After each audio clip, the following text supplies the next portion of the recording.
What am I hearing? Testing?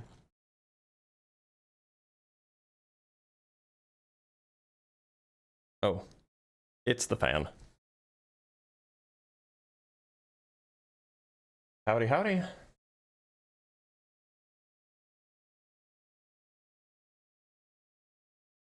Oh, I hate that. Oh, I mean, it's fine.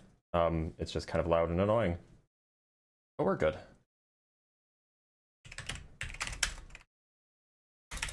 Hey, everybody. Hope everybody's having a good day. Hope everybody's having a FLERF Monday. We have our first guest. Oh, well, let me finish setting things up and then I'll bring you up. Oh, never mind. They disconnected. Oh, we do have our first guest. Let me just finish setting up and then I'll bring up our first guest. Our first guest is Freelancer Joe, who tried to come up the other day, but kept struggling, and I don't know why. Freelancer Joe, how's it going? Do you remember me? Well, I remember that you tried to come up several times and then failed to do so every time. Yeah, because something happened. I don't know why. I don't know why either, but welcome. Wait, this is about flat Earth? Oh Yes, shit! But I'm not in the position, man. Okay. All right, then get out of here. Sorry. It's fine. It's like people can't read. I mean, he could read. He was an example of somebody who could read, but I don't know why. I don't know what the struggle is there. Let's bring up FR. Is this free? Who knows? Could be. Who knows? FR, how's it going? The Earth is flat. Okay, can you give me just 1 second? I want to just finish adjusting some stuff. We did just start. Is that okay? Yeah. Okay. Should be all set to go. So FR, you think the Earth is flat? Why? Yeah. Well, isn't the most powerful argument isn't about conspiracy. It's about direct, unmediated experience. Mm-hmm. So, have you ever heard of the Bedford level experiment? I have, yeah. It's one of the most replicated amateur experiments in history. It showed that objects are made visible over water at distances where a globe model predicts they should be hidden. So are you aware of the experiments that have shown that those things are not visible? Yeah, but that doesn't make sense. It's not true. How do you know it's not true? Which reproductions do you believe? The ones that reproduced it or the ones that don't? I believe the ones that reproduced it. Well, so if you want to be scientific about it, because we're talking about reproducing experiments, it seems like if you have some kind of experimental setup that provides unreliable results, you should probably just go do a different kind of experiment rather than relying on something that's unreliable. Okay, well, I've been to space. I've seen it. You've been to space? Where is space if the Earth is flat? Space is okay. I want to analyze your statement there. What is space? I don't know. You tell me. You're the flat earther. Tell me what. Define space for me. Tell me what space is. Now, you said that you've said you've been there. So like, look, I know. It's so where have you? So where have you been? What space is? So where have you? Look, if you've been there, where have you been? What is that referring to when you say you've been to space? Well, I've been to the vacuum that surrounds the flat Earth. How'd you get there? Well, actually, so we took a bus to the end of the Earth. Right? Yes, right. Yes. And then we jumped to it. And I promise, just take my word for it, the Earth is flat. Okay, FR. Thanks for being here. Obvious troll is obvious.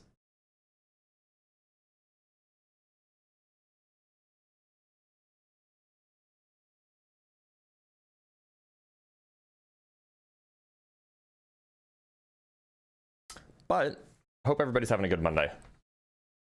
Let's talk to okay. Okay, how's it going?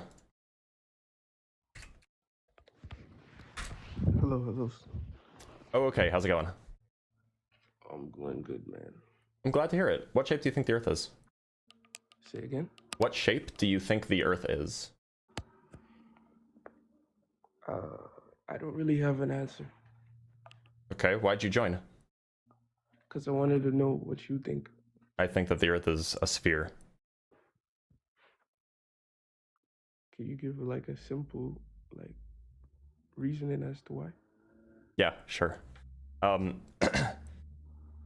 way that we determine what things are true in a court of law is we provide evidence. So presumably, evidence should be enough to convince you. One of the best kinds of evidence would be things like photos or video. And we have photos and video of the shape of the Earth. Yeah, from very, very far away. And it's a globe. And this is before Photoshop existed. This is before AI existed. We have this from 1972. It's a very, very famous photo. I can pull it up for you if you want. Yeah, I want to see it. Okay.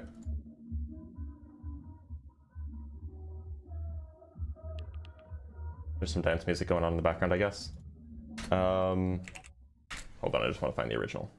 Not the one on Wikipedia. Although I think the one on Wikipedia might be... Yeah, no, this is the one that I wanted. Here we go.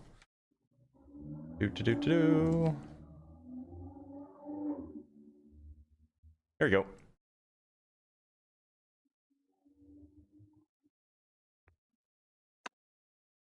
Oh, that's the one you're talking about. Mm-hmm. Wait, why does it look like upside down? Because the person who was taking it was flipped over. Okay. Because they were in space. And in space, there is no up or down. I see. So, this, I mean, like, No, this is the kind of thing that would work I've in never a seen a court. picture like this one before. Well, now you have. Yeah, man. Anything else you got for me? Nah, bro. All I'm right. just curious. Well, take care, bud. Take care. All right, let's talk to Vril Lord Kane. What's up, Blitz? Vril, how's it going? We talked the other day, man. We did? Yeah. Okay. I talked about, Australia and North America, how this sunlight can't reach both of them at the same time. Yeah, sure. Artemis 2 is fake as hell too, right? I don't think it is. But I Why think do you you'd have a not- hard time defending that. Can you tell me why the rockets always curve? They never go straight up. Yeah, because curving so then you can enter orbit more efficiently is a way to save more fuel rather than going straight up and then stopping and then turning 90 degrees and then firing your rockets. Called a gravity turn. Do you have evidence that would be the case? Yeah, we can run simulations that show exactly that is the most efficient trajectory. Have you ever considered the alternative possibility that maybe they just can't go up to a certain point? Like the firmament. So, look, I did answer your question. It sounds like you just don't like the answer. Well, I'm trying to make sense of it. I'm trying to imagine it in my head, right? Yeah. So in a rocket. I can show you a video that would hopefully make more sense for you. Okay. That'd be helpful. Yeah. Okay. Let me pull something up really quick. Do you not think it's odd how close NASA was to Disney? NASA's headquarters is in Texas. Are you referring to something else? I mean like Walt Disney. So like a person was close to an organization? I don't understand what you're asking. Like the point I'm trying to make is that it's certainly NASA, the way that we see NASA, Hold there's on. sort of I got something for you really quick. I was just pulling up the video. Presumably you want to watch it, right? But wait. The reason why we see NASA the way we do, we see NASA as entertainers. We see NASA like Disney. I'm Like sure they're you do. entertaining. I'm sure you do, but like that doesn't really. The way that you see things is not particularly instructive to me. No. Okay. So sorry. So this is from a game called Kerbal Space Program, but it just it's just essentially a smaller version of the Earth, and then it simulates gravity, and the point of the game is that you build a space program. It's very fun, but anyway, the physics in the game is very good. So here's what you're asking. Ignore this. You want it to go straight up, and then stop, and then go straight sideways. That's what you want it to do. What actually happens is, see how it's tilting continuously the whole time? Yeah, wouldn't it be much more fuel efficient to just... No, it's way less fuel efficient, because if you go straight up, and then stop and then go straight sideways, you have to spend all of the fuel getting up and then all of the fuel accelerating to get into orbit. Whereas if you just start bending over as you're going, the amount of fuel that's required is like 40% less, because you're basically using the fuel only ever going in the same direction that you're going in. Okay. Oh, so let's just watch the animation again. Yeah. So here's the instructions basically on how to pull this off in this game. So you just rotate a little bit, and then you just tilt slowly as you go. And we can speed this up, I think. See how it's already tilting, like already at like a 20 or 15 degree angle. Yeah. And this way, by the time you get to altitude, you're already going pretty fast sideways, rather than going straight up and then going sideways. It'd be like think of it this way. If you want to get somewhere, do you go, like if you want to get somewhere that's in front of you to your right, do you go straight and then turn right, or do you just take a diagonal path? Yeah, I get it. I get what you're saying. Yeah, so that's why they turn over, because it's the most efficient way to get into orbit. I have a question for you. Sure. Is there any observation we can make that would only make sense on flat Earth, that would prove flat Earth for you? Can you think of any observation that we could? Of some, like, so... Yeah, I'm just trying to see how open-minded you are. Oh, yeah, sure. I mean, like, if you had photos of, like, the entire disk of the flat Earth, that would be pretty compelling. Okay. How high do you think you need to be to see that? Several thousand miles at least. Yeah, exactly. And we see, the problem is... How high do you think the firmament goes? Probably beyond that. So then you could go that high. Well, do we have enough fuel and a single rocket to get up there? I don't think so. Yeah, we do. The rocket equation is pretty straightforward. Also, to be clear, you wouldn't need a rocket. If we're in a firmament and there's air everywhere, you could use a balloon. It's kind of weird that a high altitude weather balloon. Yeah, it's kind of weird that that high altitude weather balloons can't really go higher than, I don't know, like 50 or 60 miles. 100,000 feet. Yeah, sure. Let's say 100,000 feet. Why can't it go all the way up to the top of the firmament if it's just all filled with air? I don't know, but the thing about that is, the higher the altitude weather balloons go, the flatter it gets. No, that's not true. No, I can show you videos. I can show you videos of high altitude weather balloons showing the curvature of the Earth. Have you seen the ones that are definitively look like flat Earth proof? I don't think so. If you want to, you can. I'll pull it up for you. All right. You pull one up for me. I'll pull one up for you. Okay. All right. Where is my? Oh, there it is. All right. I want this one.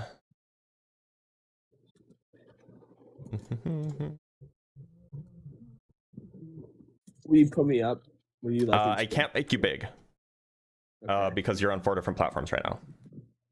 But what I can do is, like, your image will be like the regular size image will be visible everywhere. Let me see if I can get a better version of it.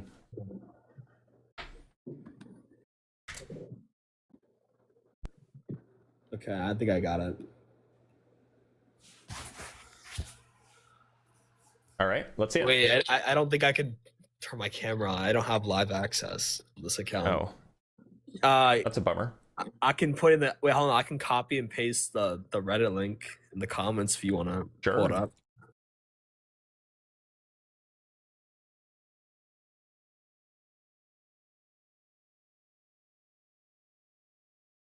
I mean, Reddit is like, it's not a reliable source, but it's a good repository of like pictures and stuff. Oh, he's a Nazi? Okay, I found it. Here. Fuck, dude, character limit. Are you fucking kidding me? Give me a second. Maybe I can share it from the actual Reddit link. Oh, I have the wrong thumbnail. Somebody said that lets you have the wrong thumbnail. What thumbnail? Okay, just look up on Google, because I can't paste it. It's too long. Look up someone captioned this photo with 120,000 feet and now it's being used as evidence the world is flat. Let me know if you need me to repeat that. Now it's being used as evidence that the world is flat. Yeah, and it's from 2 years ago. Okay, yeah, I found it.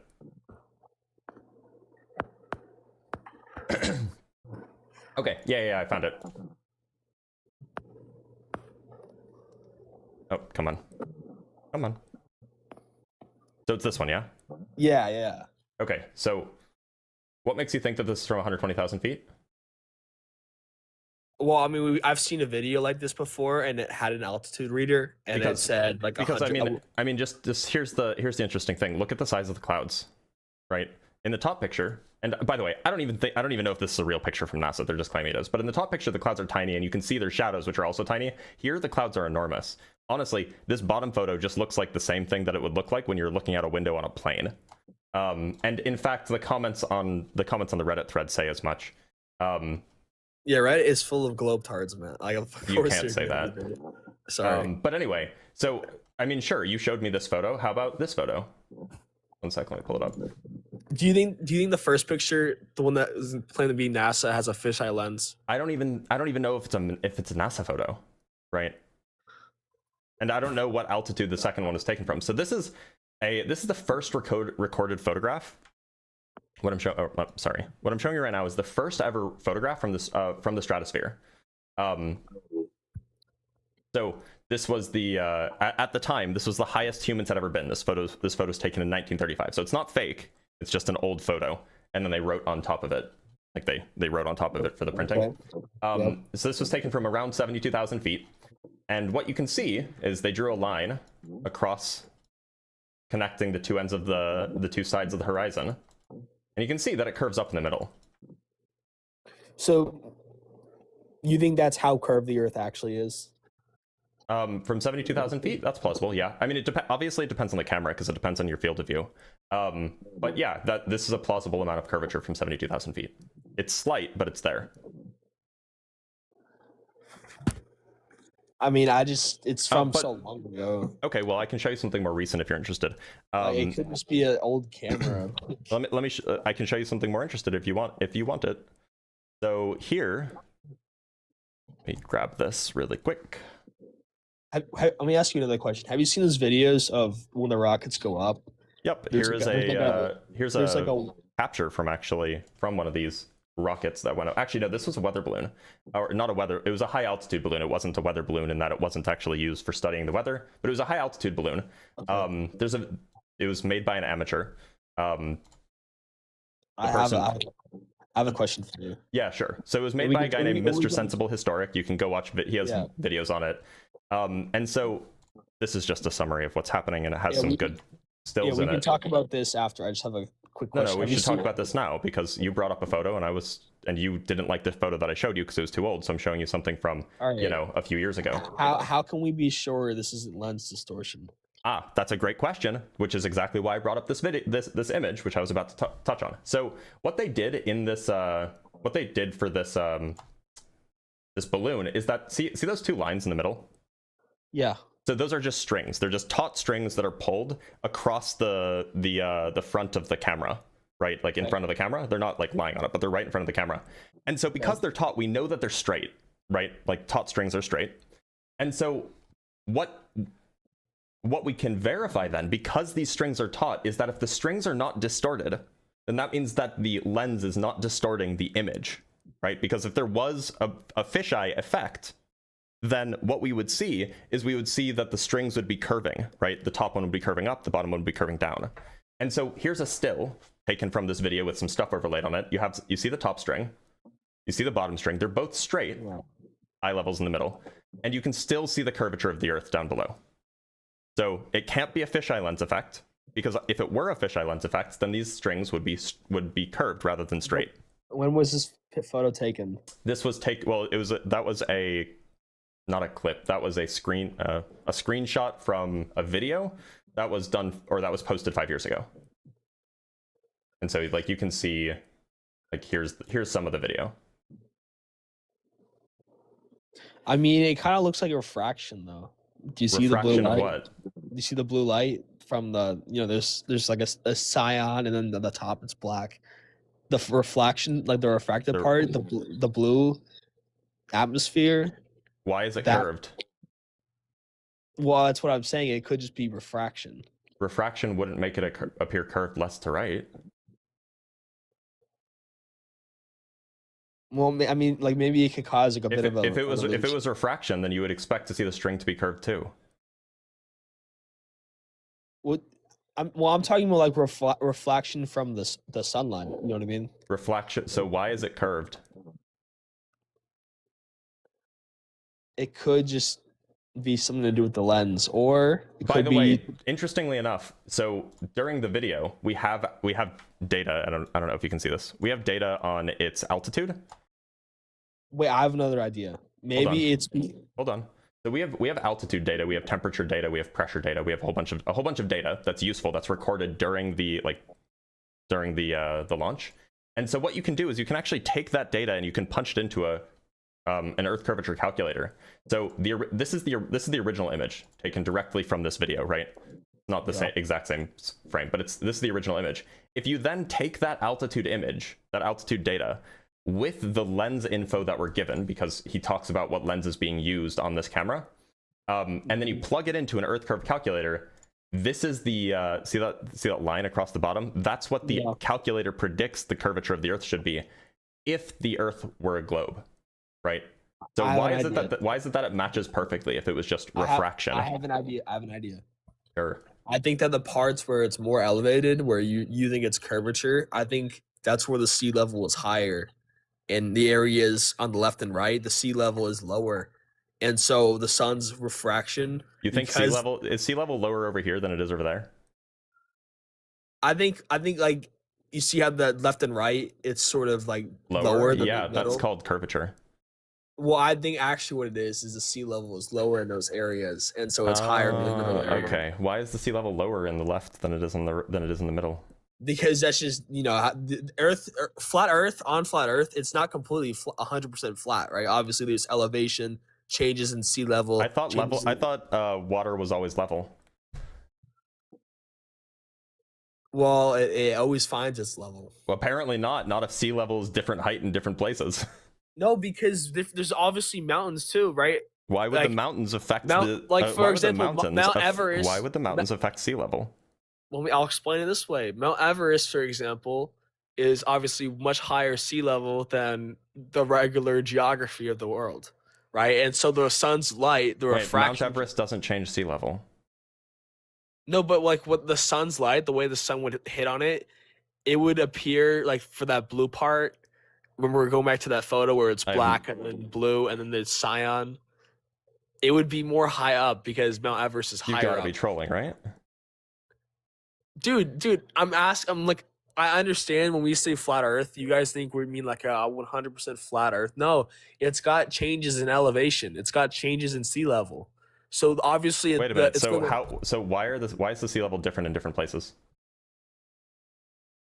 Because that's just the geography. How does geography change sea level? The water would just level out. Well, the plates are moving still. The plates are moving like. So does water not always find its level? It does, but so then why isn't sea level all the same height? Because there's stuff around it. There's mountains, ground, land. The water in the land. Right? Hey, so here's a important point that we should probably talk about. So we were just looking at a still, right? But we can rewind and we can look at the video, and what you'll see once it levels out for a second. Yeah, that's obviously lens distortion, man. It's appearing concave. Where? If you went back like 10 seconds, it literally looked concave for a second. Hold on. So see how it's rotating? See how it's like spinning? Yes. So it's spinning, and yet it's staying curved the same amount the entire time. And so if it were the case that the reason it's curved is because of sea level, does that mean that the sea level bump is following the camera? No, the camera is observing where the sea level bump is, and also if you went back 20 seconds, you would see the Earth appeared concave for a second. So it's obviously let's go back 20 seconds. Distortion. If it was lens distortion, why aren't the strings being distorted? So tell me when to pause. Yeah, I think you got to go back a little bit more. I did. I went back further than we started. Like it appears concaved in some of these clips. Where? You gotta really slow down and look at it. You gotta see it. Like you gotta be paying attention. I'm going frame by frame. Where is it concave? Well, you gotta unpause the video. It's not paused. I'm changing frame by frame. Where is it concave? Okay, try now. Unpause. It's wait. Why would you want me to unpause if you want to say that it looks concave at a certain frame? Then you can't see the individual frame. I think you'll see it if you unpause it and then pause it when the right time comes. Wait, so you don't want me to go frame by No, frame? I do want you to see it. Like, Do you want me to go frame by frame or not? I want you to unpause it, but you got to be paying attention. Like you got to be, Okay, on top. then let's go frame by frame and let's look for where it's concave.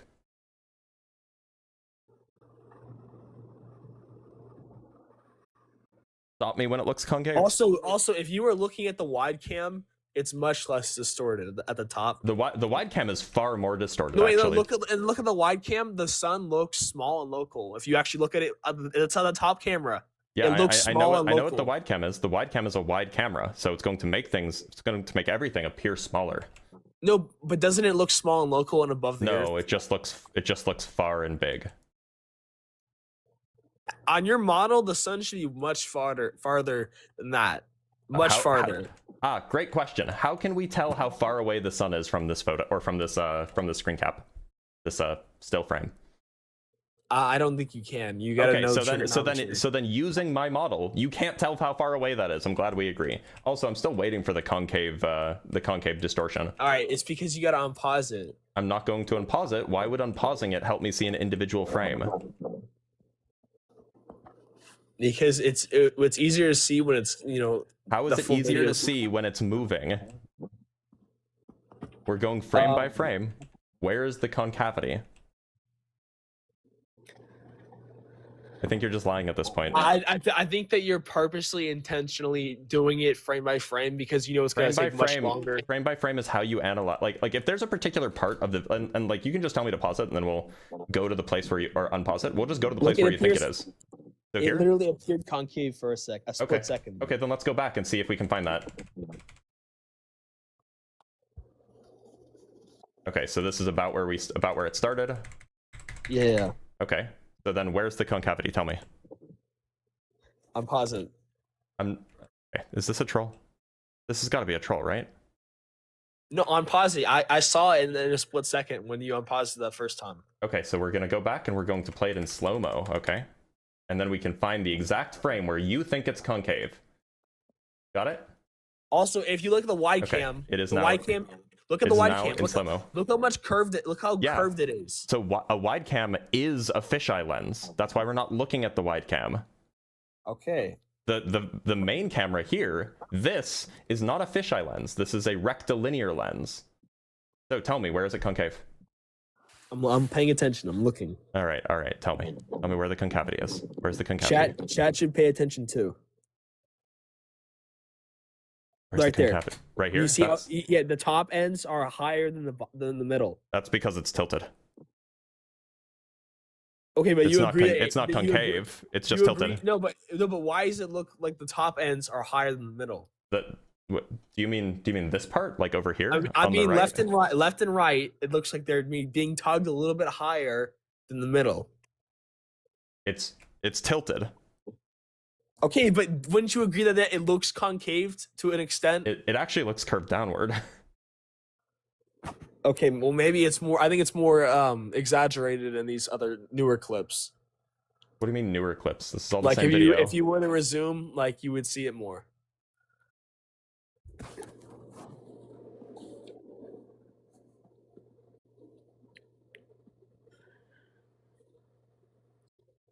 What are we looking for? But that's clearly refraction. Can you tell me what refraction is? It's where the sun like interacts with the atmosphere and like the clouds and. No, I want you to define refraction for me, please. The bending of light. In a environment. So it's just anytime light bends? Pretty sure, yeah. So do you know what altitude we're at right now in this video? Nah. So this video the part that you're looking at right now, is 35,000 meters up. Now, 35,000 meters up is like 120,000 feet or something like that. So how much air do you think is up there to cause refraction? Well, I mean, the balloon's not floating away, and it would be if it was in space on your model. So, Well, how much air do you think there is? probably Because you at understand least, that the less air there is, the less refraction there is, right? probably at least like 10% air. So the atmosphere is 0.005%, as thick as it is at sea level. Okay. What's your point? There's very little refraction, if any, because the atmosphere is so thin. Okay, but Hey, why do you follow Nazis? name one that I follow. NSWP Kristallnacht. American Yeah. Reich 88. Why do you follow Nazis? NSWP stands for the National, I think it's Service Weather Program or National Space Weather Program. Really? Yeah. So you're telling me that if I go to their page,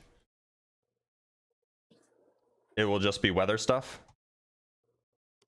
I'm pretty sure. I mean, their name was National Space Weather Program. Why do they have Kristallnacht and then an SS symbol after their name? What SS symbol? The double lightning bolt? Why do you Um, follow somebody named Goy Him with a like a Star of David with a cross or with a slash through it? Honestly, I don't remember following those people. If I did, I'm sure. Why do you have SS symbols in your name? Why What do do you you have the double lightning bolt? I don't think I do. Yeah, you do. I can see it. It's right there. Everybody can see it. I can see one lightning bolt. I'm looking at your name right now on my phone. Yeah, I'm looking at it too, and there's Right it here. says 2 lightning bolts. okay, right there. There are 2 lightning bolts. Yep, that's your name. So you like Nazis, huh? I mean, I like freedom of speech. Funny, you're I not like- following any leftists.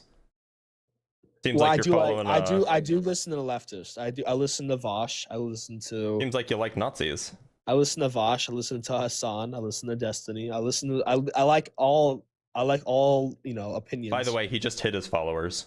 Or I'm sorry. He just hit the. No, actually, never mind. I was just clicking on the wrong thing. I can't see all of your followers, but some of your followers are, have a little bit sus names too. NSWP Lightning Bolt Polo. National Space Weather Program. Yeah. Do you believe in space? I don't, man. So then why are you and following the the National Space Weather Program, huh? I think they might be flat earthers. Oh, okay. So NSWP stands for National Socialism White Power, turns out. So Okay, why are you following Nazis? But all I know is that one of the accounts it said NSWP, but then the full name was National Space Weather Program. You So follow American Reich 88. You follow NSWP Tradlife 88. You follow NSWP Paladin with the SS symbol. You follow NSWP Kristallnacht. You follow a lot of Nazis there. Lots Like of I people said, with NSWP like I in their said, name. Like I said, I like freedom of speech. I believe in freedom of speech. NSWP Steven Goyhim, NSWP Simple Jack, NSWP Polo or Poyo, Joker Waffen Fren 1488. You're pretty shy about being a Nazi, aren't you? All I said is that I like freedom of speech. I like open-minded. I like opinions. I don't like censorship. And I listen to all. Wait, so hold on. You can be in favor of free speech and also not follow Nazis. Did you know that? Of course. So then why are you following Nazis? Why are so many of your followers Nazis? I follow everyone. I No, you don't. You follow exactly 137 people. NSWP Jew Killer. Why are you following that person? Why are you following a person whose name is Jew Killer? I think, bro, he must have changed his name because I don't. Sure. I wouldn't follow Hey, anyone so with that name. do you know how Hitler's life ended? Yeah, of course I do. How do you feel about it?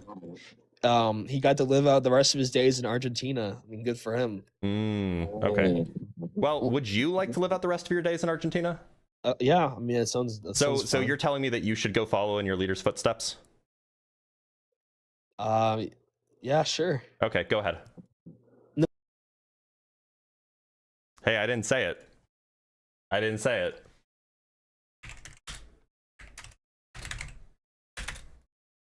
I didn't say anything.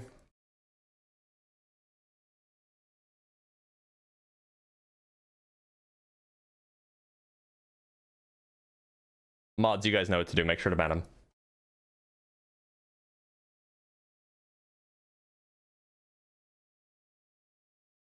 All right, let's read some super chats.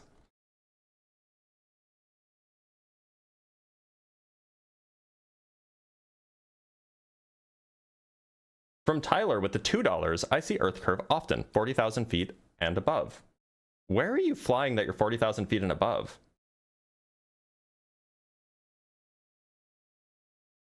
Like, that doesn't seem common. By the way, I didn't actually, so his actual profile, except for the lightning bolts, which, you know, could just be edgy, his actual profile seems fine. I hadn't looked into his following list, and his following list is really sus, and that's why I started calling him out for it. Also, I don't know who this, like, I don't know who the profile picture is of, so who is that?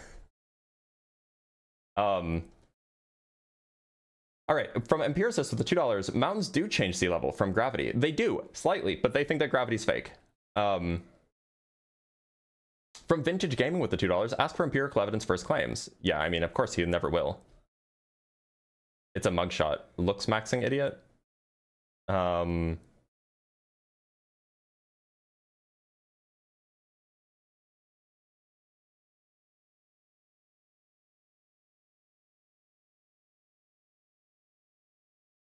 It's hello. Do some Googling. Not that it's relevant, he's already banned, but oh yeah, okay, yeah, I see that. Yep, that's a guy that should have been a tip-off, but I don't pay attention to streamers like that. So from Orion Cooper with the $2, Vril is Nazi free energy conspiracy theory as well. Yeah, that's not surprising. Not surprising. From Will Day with the $2, just told him to follow orders. What his leader did, go to Argentina. And from Nectu with the $2, Discord notification still not working. Weird.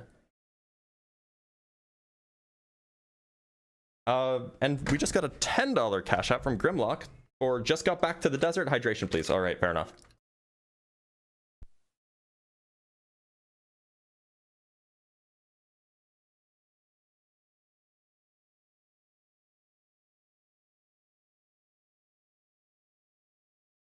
Thank you so much, Grimlock. And from Bake Blackbean with the 5,000. I don't actually know what that currency is. I'm gonna learn. Oh, are those South Korean ones? That might be South Korean won. Which is $3.40. Hello, I love your vid from South Korea. Oh, that would have been obvious. I should have just read it. Earth's literally called Landsphere in Korean. It literally has sphere in its name. Fair enough. I like that. I like that. We call it Landsphere in Korean. Good to know. All right, let's bring up our next guest.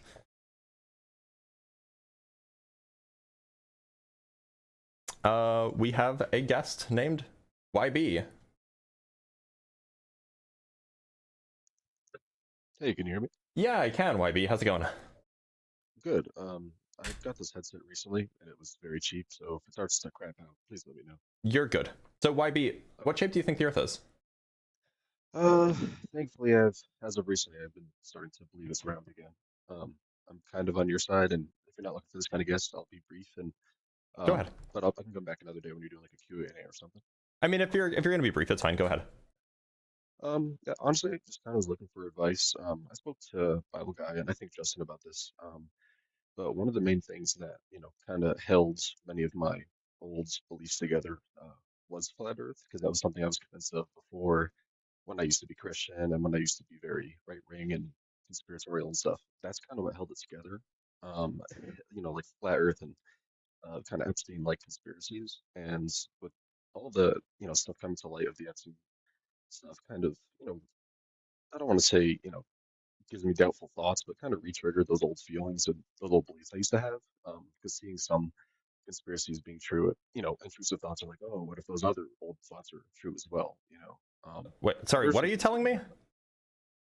That like stuff like flat Earth and Epstein and these kind of conspiracies are what originally made me believe in other bad stuff like Abrahamic religions and right wing kind of things. And as I got away from that kind of stuff, from realizing like flat Earth wasn't true, now that this Epstein stuff is coming out and is true, it's kind of like re-triggered some intrusive thoughts that like, oh, maybe some of that other stuff is true as well. And like I worked really hard to like deconstruct all those other things, and it was just kind of been on my mind recently. Just kind of looking for some things to ways to help reminding myself that that's all I would say is that we don't need to make up stuff in order for there to be like real bad people in the world, right? Like we don't need to make up a flat Earth conspiracy in order to acknowledge and realize that there are people in this world who are disgusting and abuse children, right?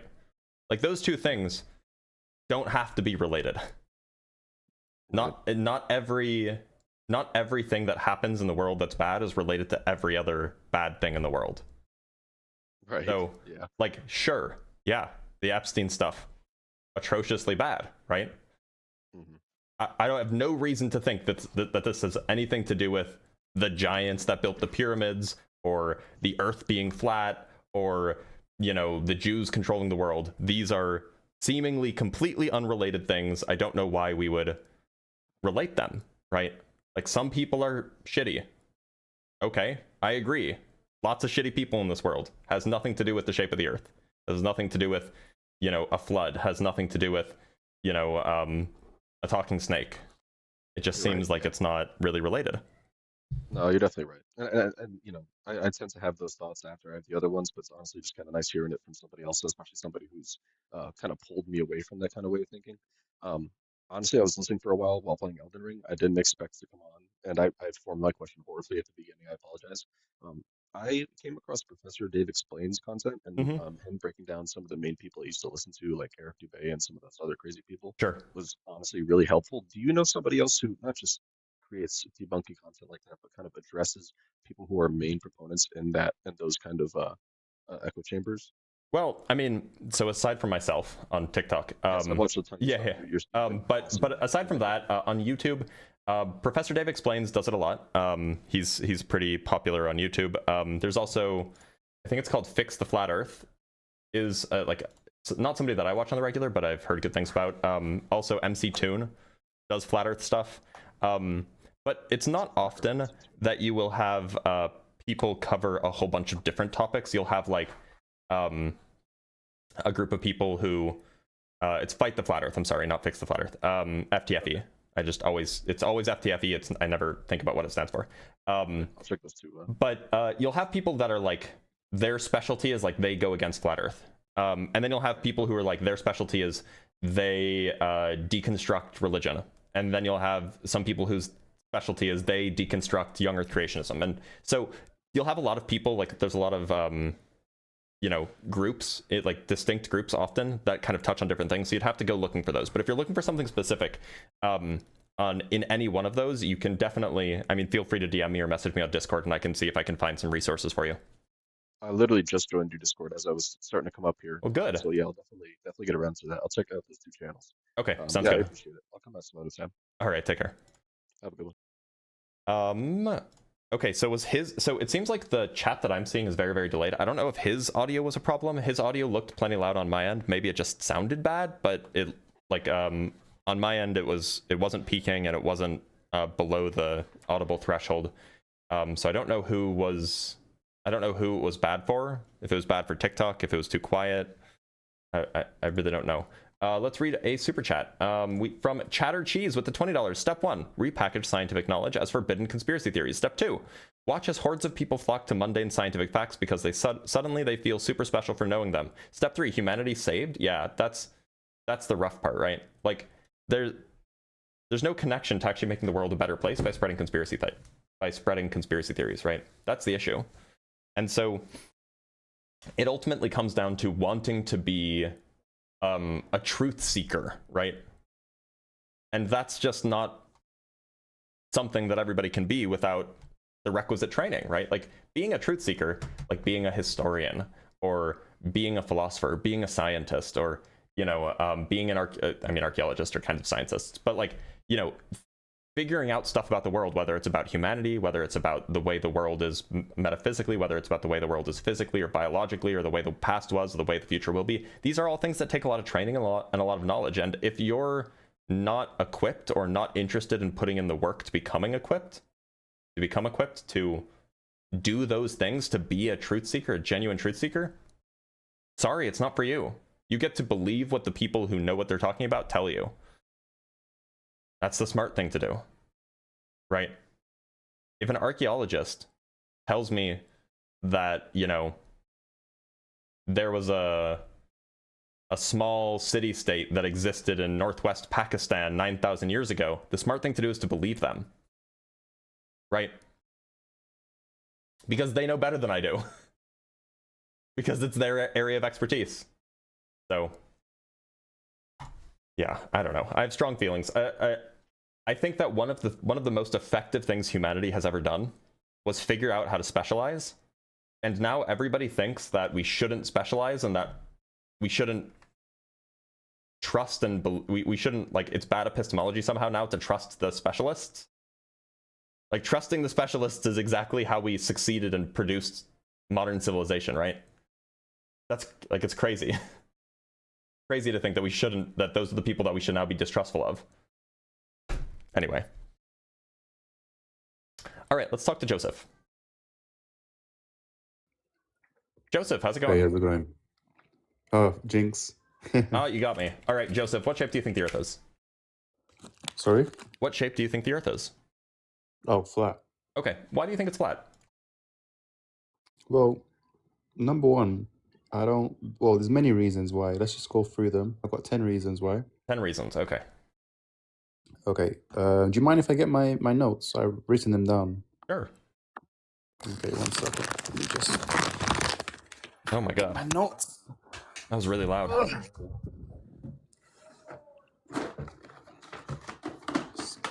notes. Okay, got it. I didn't think I was going to come up. You always have loads of people requesting.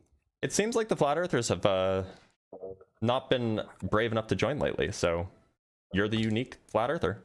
By the way, do you keep your notes in like a bag of chips? Because it sounded like you were opening up a bag of chips. No, I was eating some sweets and then I put it down. Fair. All right, let's hear it. So, by the way, just to be clear, are you going to be okay if we go through them one by one? Because otherwise you're going to say 10 things, sure, and then it'll be hard to address all of them. Yeah, that's fine. So, yeah, let's start with the first one. Whatever you want to do, I'm happy. Page 52, 51, 52. All right, here we go. Why I think the Earth is flat. Okay, cool. So first reason, there is no evidence of it being round. Let's start with that. Okay, what counts as evidence in your view?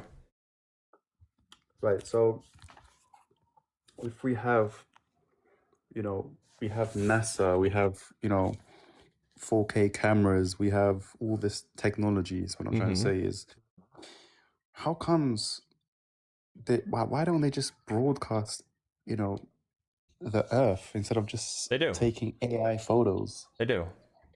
So non-AI photos would count as evidence? Yeah. Okay. Hold on. I got just the thing for you. If you can show me a real picture. Yeah. Of the yeah, Earth, yeah. I got just the thing for you. We might not even go to the 10th point. We might as well end it here. We might not need to, right? All right, 1 sec. Oh, sorry. Talk to my sweet there. Excuse me. How about this? This is from 1972. Okay. It's from before AI existed. It's before Photoshop existed.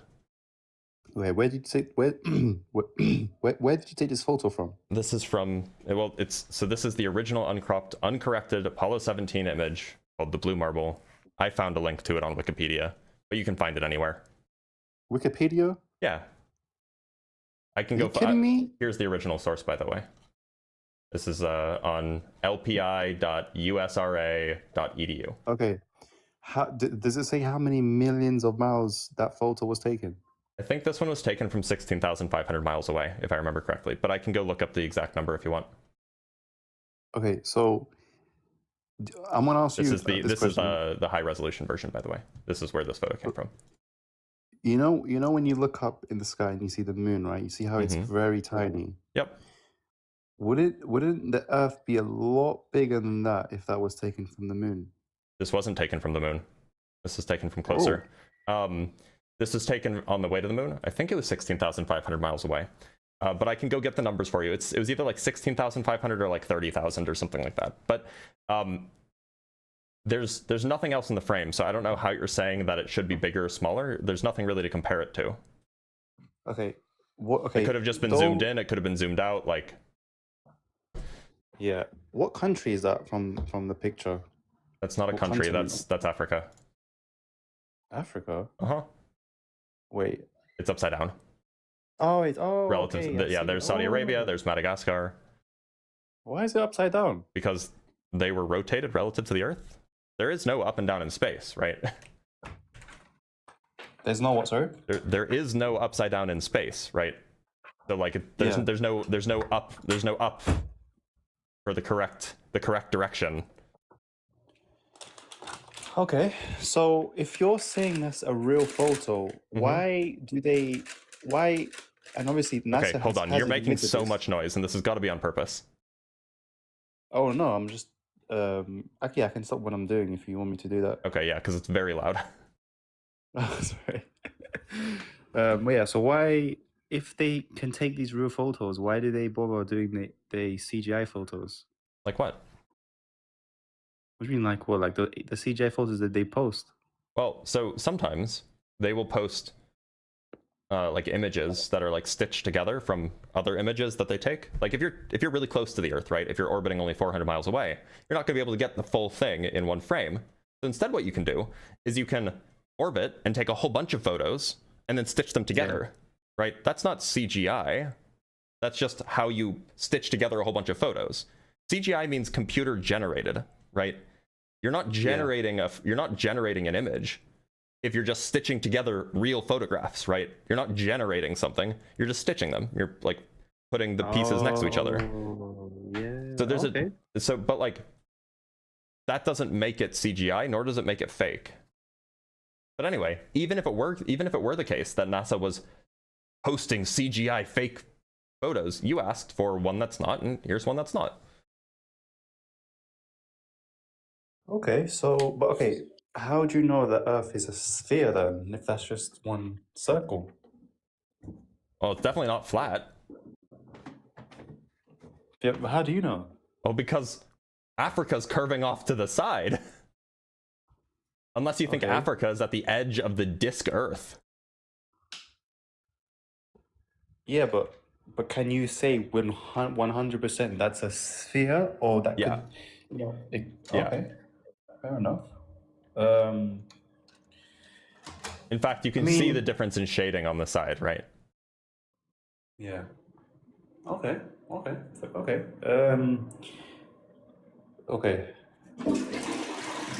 All right. That's a troll.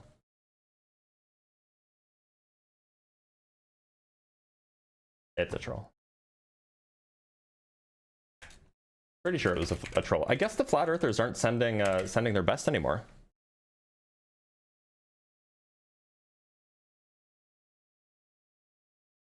Flat earthers are arguably sending their worst. Sorry, that shouldn't be that one. Minimize that. Somebody said that the Discord notifications aren't working. They should be. I can see your messages.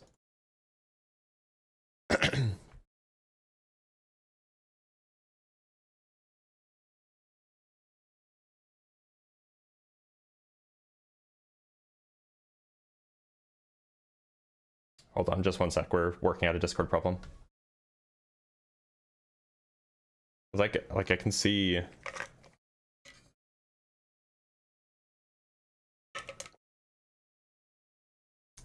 I can see Lilith typing. Oh, the bot didn't announce. I see. Okay, I see.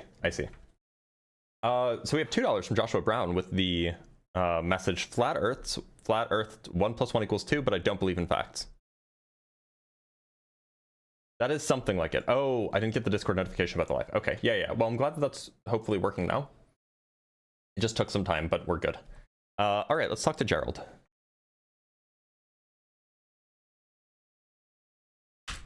Gerald.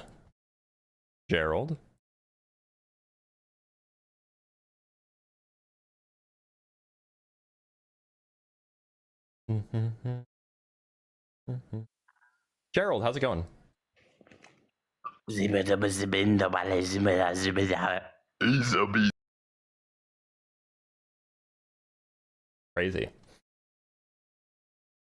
From the V dude with the $5, have you seen the satellites in orbit from Artemis time-lapse someone made? And Green recently posted a video with it, very neat. The satellites in orbit from Artemis. I don't think I know what you're talking about. I'll have to go take a look. All right, let's bring up Procopton Stoa. Procopton, how's it going? Procopton, are you there? What's up? Can you hear me all right? I can hear you making noise. Really? Yep. I'm just hanging out. All right, so Procopton, what shape do you think the Earth is? You hearing something weird? Nope, you're good. What shape do you think the Earth is? I mean, it's a globe, obviously. Okay. Like, Why'd you join? sure. Why? You thinking otherwise? Okay, so you have trouble reading, which is fine. Oh, that is miles. You're right. That is totally miles. That's so weird. Oh, that's funny, though. From Orion Cooper with the $5, the word in TikTok debunkers is Papa FLERFS are telling their followers to stop going on lives because of being exposed to demons like you. That's interesting. Let's talk to Dawa Abdul. What's the deal, cousin? Dawa, how's it going? It's going good, cousin. So, what shape do you think the Earth is, Dawa? I'm not sure. I don't think it's a globe, though. Okay, why not? Well, I don't think it's a globe Yeah. because of space, twin. What about it? We can't be on a globe in space. Why not? Why we can't? Yeah, why not? Because space is a vacuum. All right. So if we have a globe in space, that vacuum is not gonna work. Why not? We will die. Not if we have an atmosphere around us. Oh, you and your bullshit again, dude. Yep. Like, it's this simple, bro. Why isn't the Earth flat? Because we have pictures of a globe Earth. Oh my God. Why should I hold that to any form of credibility? Because we have the chain of custody for those photos. You have the chain of custody for the photos. Why should I hold that to be credible? That's what we use in court. So you're comparing a court case to photos of space? Well, yeah, if we want to talk about a photo being credible, we would look at its chain of custody in court. Yeah, the government. Wait, hold on. That's Yeah, how the we would government come to the lies. credibility. Yeah, the government lies. Why can't it be the case that the government just put it out? How do you know the government lies? How do I know? They lie all the time. I can give you many examples. Yeah, give me an example. Yeah, we have the experiment when you have MK Ultra. You have How do you know MK Ultra happened? because they admitted it. Oh, okay, but the government lies, so how do you know that them admitting it is true? How do I know that? Because other victims have came out. Oh, okay, but how do you know that they're not lying? Because it's multiple. What gives it credibility? Because it's multiple and their stories line up. Oh, okay, so when multiple astronauts have their stories line up, that's not credible? Bro, there's no astronaut that went to space. That shit is fake. Ah, okay, but all of the multiple witnesses and the victims who came out for MK Ultra, that's real.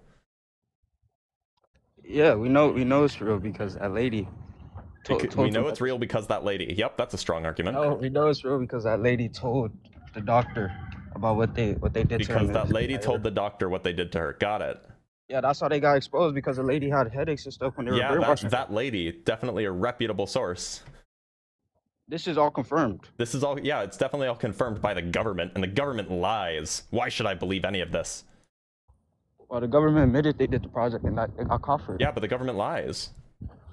Yeah, but the FBI also ran an investigation. The FBI is the government. That's a separate branch of the government. Yeah, and the government lies. CIA and FBI is two different branches. You're right, and they both lie. So why should we believe them?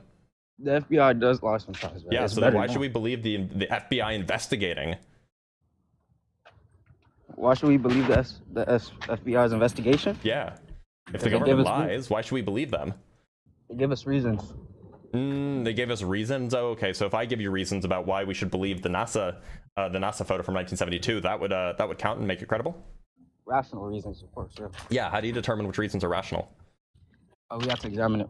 Okay, yeah. So if we have the chain of custody and we have sworn testimony from people that went to space, and we have the testimony of the person who took the photograph, we know exactly what camera was taken on. It lines up exactly with what time it was, and everything checks out.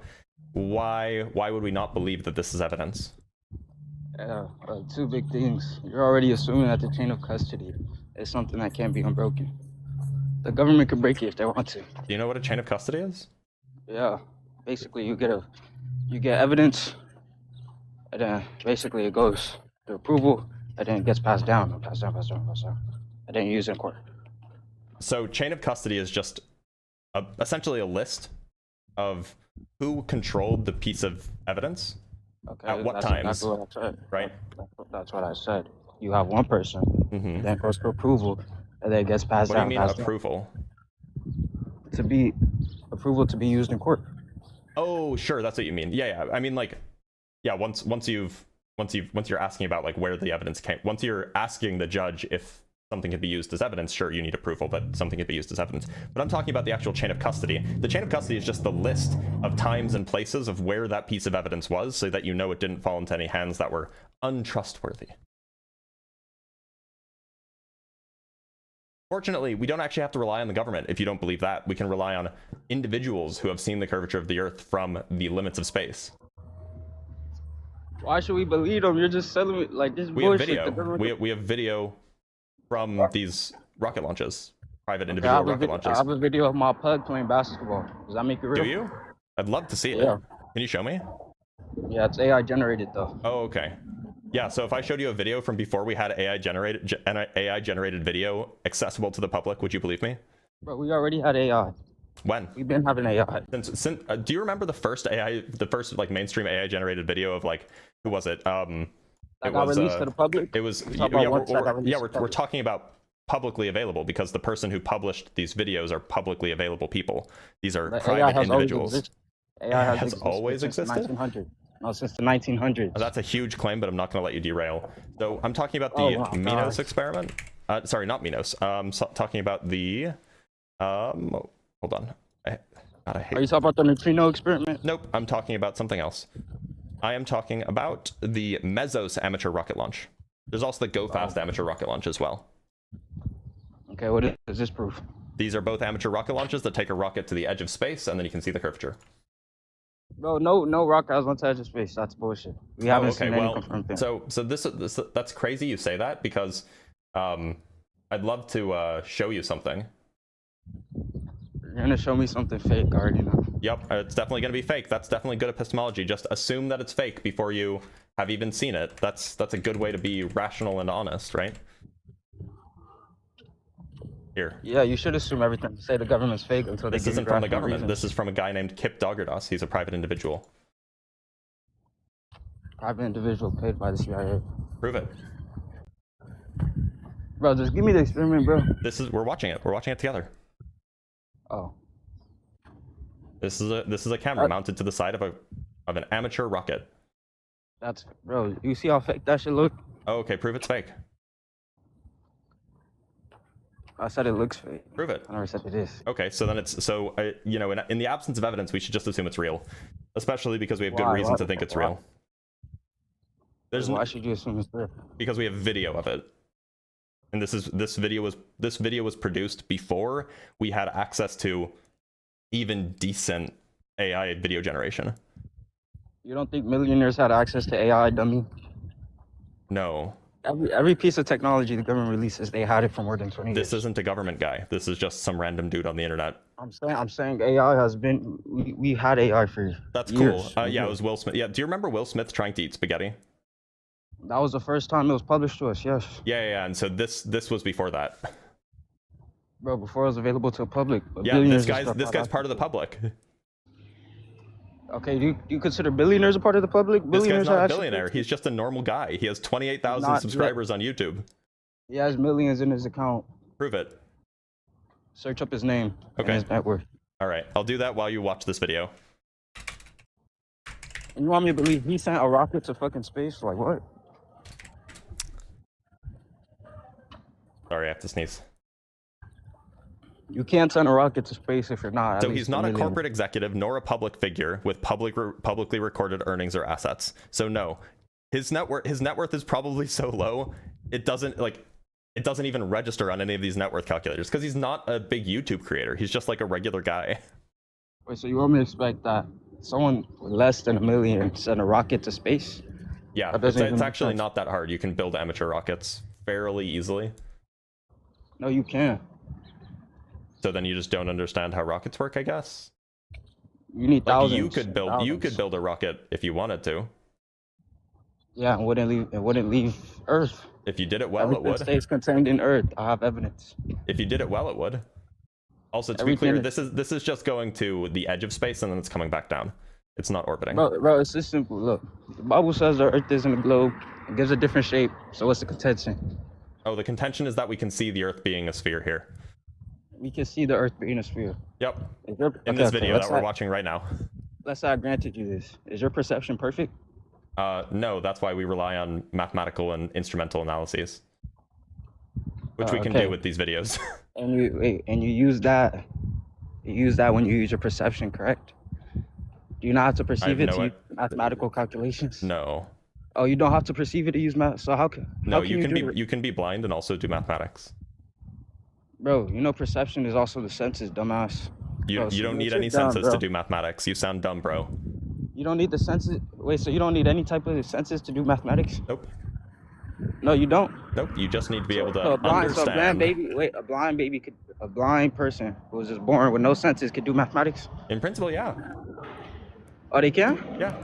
In principle, What's the process behind it? mathematics is just a thing that happens in the human mind, right? We often write it down because it's easy to keep track of that way, but mathematics is a thing that happens in the mind. So, like, it seems like you're just struggling now against the evidence, and now you're just crashing out because you think that you can just go, oh, well, this is all just based on your senses, and your senses aren't reliable because if they're reliable, then it completely debunks my worldview about the shape of the Earth because it comes from the Bible, and the Bible's wrong. Wait, it just seems like we're just crashing out here. Okay, why can I make this argument saying that God made the world seem that way, but it's not actually that way? Oh, so your God is a deceptive deity? How is that deception? Well, making something seem a way that it's not is called deception, yeah. Wait, so let's say I paint some grass blue, and then I paint it back green, so there's blue under. You're saying I deceived you because I didn't know I painted it blue under, and I let you say it's green? If you painted it green, then you're not intending it to appear otherwise. You're not intending it to appear a way that it's not. Wait, is that deception? No. Well, grass is green, and when you painted it green, you are now intending it to be seen as the way that it actually is. Okay. So no, it's not deception. Wait, and your deception is making something appear as it's not? Yeah, with the goal to mislead people. I don't think that's deception. Okay, well then I guess you and I just don't speak the same English language. What part of the world are you from, buddy? I'm from America, man.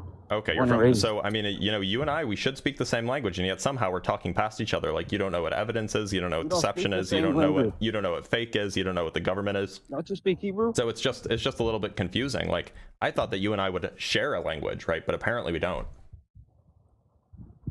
Blitz, you're such a low tier, bro. I'm a low tier, and you're a flat earther. Yeah, okay, we can just call each other names, I guess. At least what I'm saying is true. You've just come You don't back even know what repeatedly to truth get is. the, you just keep coming back repeatedly to get spanked, and I guess like look, Bro, I'm you not can't here to even kink escape shame, me. okay? Like if you like getting spanked on flat earth, on the topic of God, on the topic of the age of the earth, that's on you, man. I But love Blitz. just Just don't tell me. use me for your kink. I do not consent, okay? Just define truth for me. Oh, okay. Yeah. So we're going to completely pivot. Got it. No, define truth for me, and I'll concede everything you're saying. Yeah. So truth is the Earth is a sphere. That's my definition. That's what I'm using for the definition of truth. Hopefully you study up and get better, bro. Yeah, I should study up. You should take a look I at got a dip, though, into bro. like I a got- simple class on epistemology. That would probably help your worldview a lot. But of course you won't, because that would destroy your worldview. Yeah, I got dip though, bro. I got dice to shoot. I know you have it. I got money to make. I'm gonna catch you though, bro. I'm sure you're gonna go make some money. Yup. Go make some money, though. Yup, I got you, Clan. Bye. By the way, guy is about to go make money while he's walking on the side of the highway. Guy is not making any money. And look, I'm not going to shame you if you're walking on the side of the highway to get to or from wherever you need to go to. But don't come over here and pretend that you're holier than thou, that you're richer than thou, because you're going to go make some money. You know, you know what truth is, and yet you're walking on the side of that highway, my guy. Like, don't do that. It's just not a good look. All right, let's read some super chats, and then we will bring up our next guest. From Morgumi with the $2. Ziba Diba. Okay. From Schmucked with the I can't read. Schmucked with the £5. You said that the globe is not CGI, yet the famous blue marble has clouds duplicated in different regions. You would not get that with stitching. So, to be clear, the famous blue marble is from 1972, not the one from 2004 or whatever. The one from 2004 was the one from 2004 definitely did add in clouds, but those clouds are not CGI. They are actual pictures of clouds that they copied and pasted and moved around, right? Like that happens sometimes. If you're trying to make an art piece, which is what they were trying to do. The 1972 blue marble, that was a photograph, right? Doesn't have any computing involved with it. Yeah, the correct word for the blue marble that you're referring to is a composite, right? From Grimmy with the $5, is it just me, or do flat earthers generally just seem like special pleading based on skepticism? Yeah, that's exactly what it is. From Joshua with the $2, incredulity and ad hominems? Yeah, Dawa is he's a pretty bad faith interlocutor. From Chase Martin with the $2, nuh-uh. Every FLERF ever, when shown evidence, always they will never accept any piece of evidence that contradicts their worldview. From Blancs with the $5, always love how it's any evidence is fake, and then the proof for their point is, come on, man, you believe that? Yeah, I know. It's either that, or it's like, but I saw this thing on TikTok, right? From Empiricist with the $2, math isn't something that happens in his mind. Oh, you know what? You're right. I should have acknowledged that, because maybe it was ableist of me. No, that's rude. Never mind. I shouldn't say that it's ableist of me to make fun of him, because that's harmful to people who actually have disabilities. Cancel me. From the V dude with the $5, the time lapse of Artemis photos that show satellites was posted in #space or in the #space discussion channel in Discord. Shouldn't have to scroll far up. Let me take a look. Space. Wait,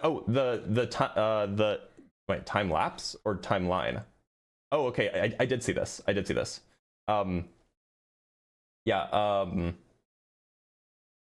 Yeah, it is really cool. I agree. From Gretchen with the $3, Dawa tried to run free script and failed hard. Yeah, he did. And from Ancient Irish Celt with the €2, MK Ultra true because government bad, NASA fake because government good. Right? It's like there's no consistency, right? All right, let's bring up Royal English Space Station. With a name like that, no way he's a flat earther. Royal English Space Station, how's it going? The Earth's an obtuse spheroid. Okay, you're also like 13 years old, I'm sorry. Also, we don't platform the British here. All right, let's talk to Andre. I think we've spoken to Andre before. Andre, how's it going? Hi, how's it going? Andre, I'm actually in space now. The Earth is not flat. Based. All right, let's talk to Harkaden.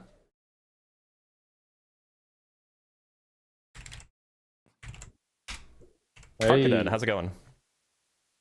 Doing pretty good, and you? I'm doing all right. Harkaden, what shape do you think the Earth is? my bad. So I think it's spherical, but this is coming from a Christian point of view.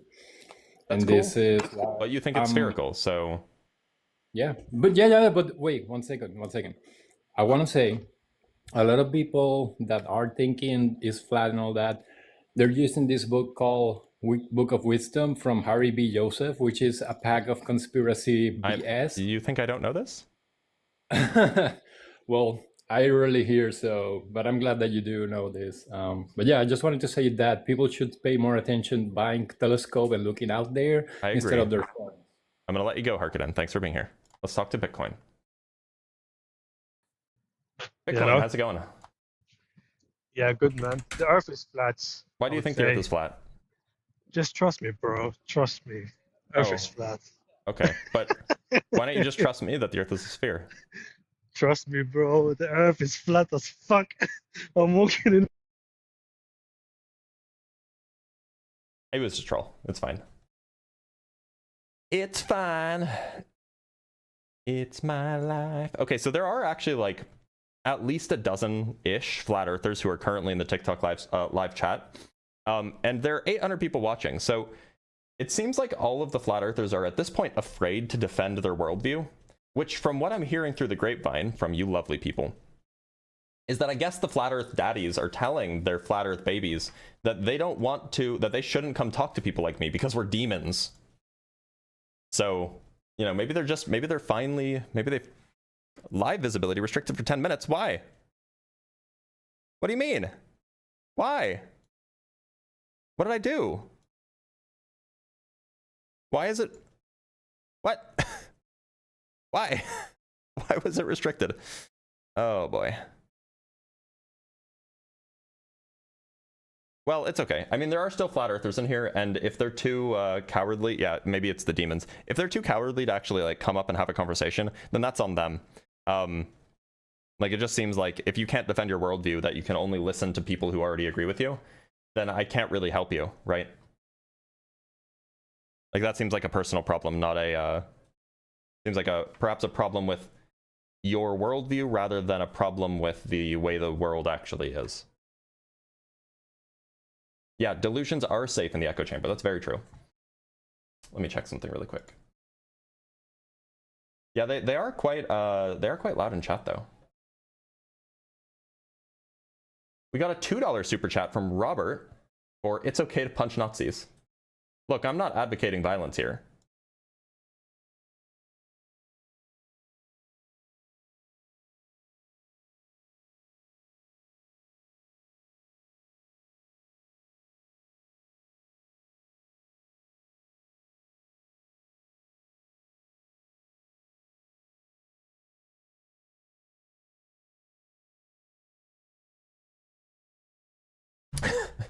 Never. I would never do such a thing.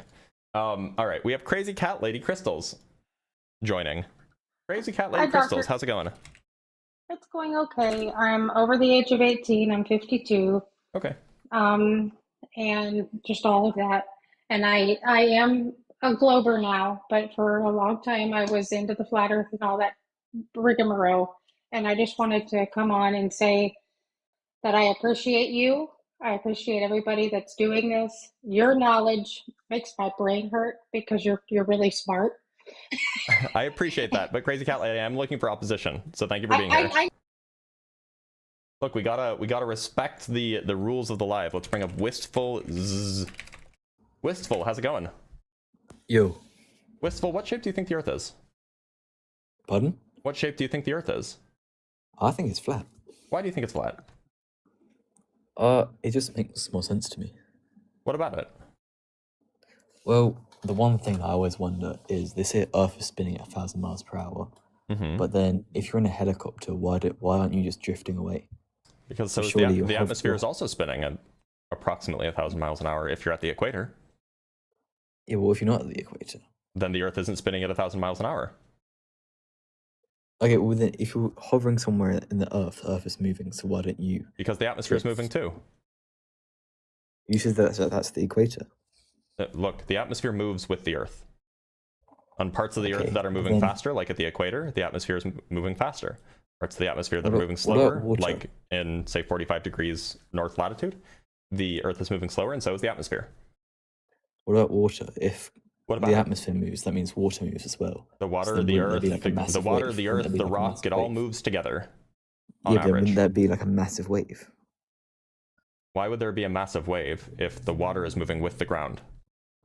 If you have water in a glass and you push it, the water then also moves. That's because the water is going from stopped to started, right? The water is already moving with the ground.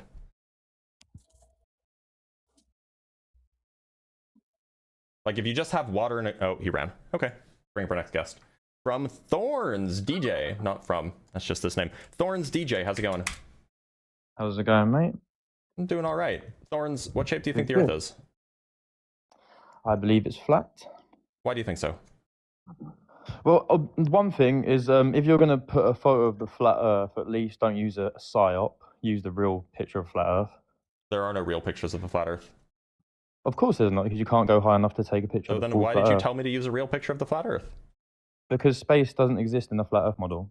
And you've got a disc floating in space with water falling I off do. it, which is because I'm making fun of flat earthers because it's a silly idea. Because that's what you're trying to do, because you're making it sound stupider than it is. Well, it is stupid. But look, if you believe it's true, why don't you tell me why and we can talk about it. Right.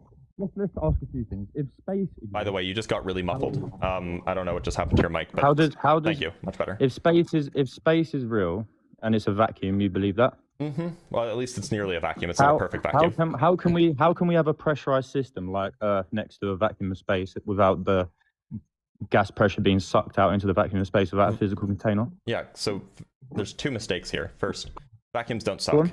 Vacuums don't. Okay. The existence of a vacuum is just nothing, right? There's nothing in a vacuum. Okay. So the existence of nothing doesn't do anything. What is the case is that if you put a highly pressurized system that's not contained in some way next to something that doesn't have any, next to something that's empty, the highly pressurized system, well, what pressure is a whole bunch of stuff bouncing off each other, right? And so it'll bounce off each other and spread out.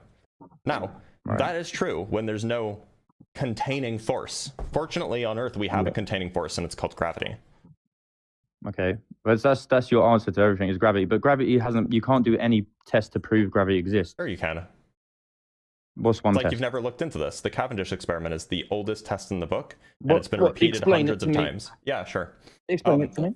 Yeah, so, and I'm surprised that you haven't heard of this. If you're making the claim that you can't run any, I mean, no, I'm have you heard of it before? Fond of a few experiments. No, not this Cavendish experiment. But then, just explain it to me. Have you looked? No, I'm happy to. I'm happy to. But like, have you? No, explain have it to you me. looked? Just explain. I haven't heard of it. No. Thorns, Thorns, please, hold on. I'm just I'm happy to explain it to you in a minute, but I'm just a little bit puzzled. You made the claim that like you can't experimentally show that gravity exists ever, but it like just sounds like you haven't Googled because this. But the thing is you can't just say gravity exists when it can work both ways. It just sounds like you haven't Googled this, otherwise you would have run into the Cavendish experiment in the past, and density, right? If you have buoyancy and density, you don't need gravity. Well, you only need gravity You only need gravity to prove that you live on a spinning ball. You still can't account for the measured attraction between masses, but like, look, it's just strange that you would have never run into the Cavendish experiment. Anyway, I can show you an amateur version of the Cavendish experiment if you'd like, but let me show you. Let me show you a diagram really quick, because it's a little bit hard to tell what's going on in the amateur experiment. Yes, it's always complicated stuff with the globe model, isn't It's not that complicated, which is why I'm showing you a pretty straightforward. It's always complicated. It's really not. That's why I'm showing you a pretty simple diagram. You don't need gravity for buoyancy, Jeff. It seems like that I'll explain that in a minute. It seems like that you're a little bit confused. Okay, so can you see this behind me? Yeah, it's just way too confusing. But you have to make it confusing. Really, this is confusing. There's like mass attracts mass. There's like three move. Okay, so what? Let me explain this diagram. So you have a horizontal rod. Maybe it's metal, maybe it's wood, whatever it is. This horizontal rod here. Yeah.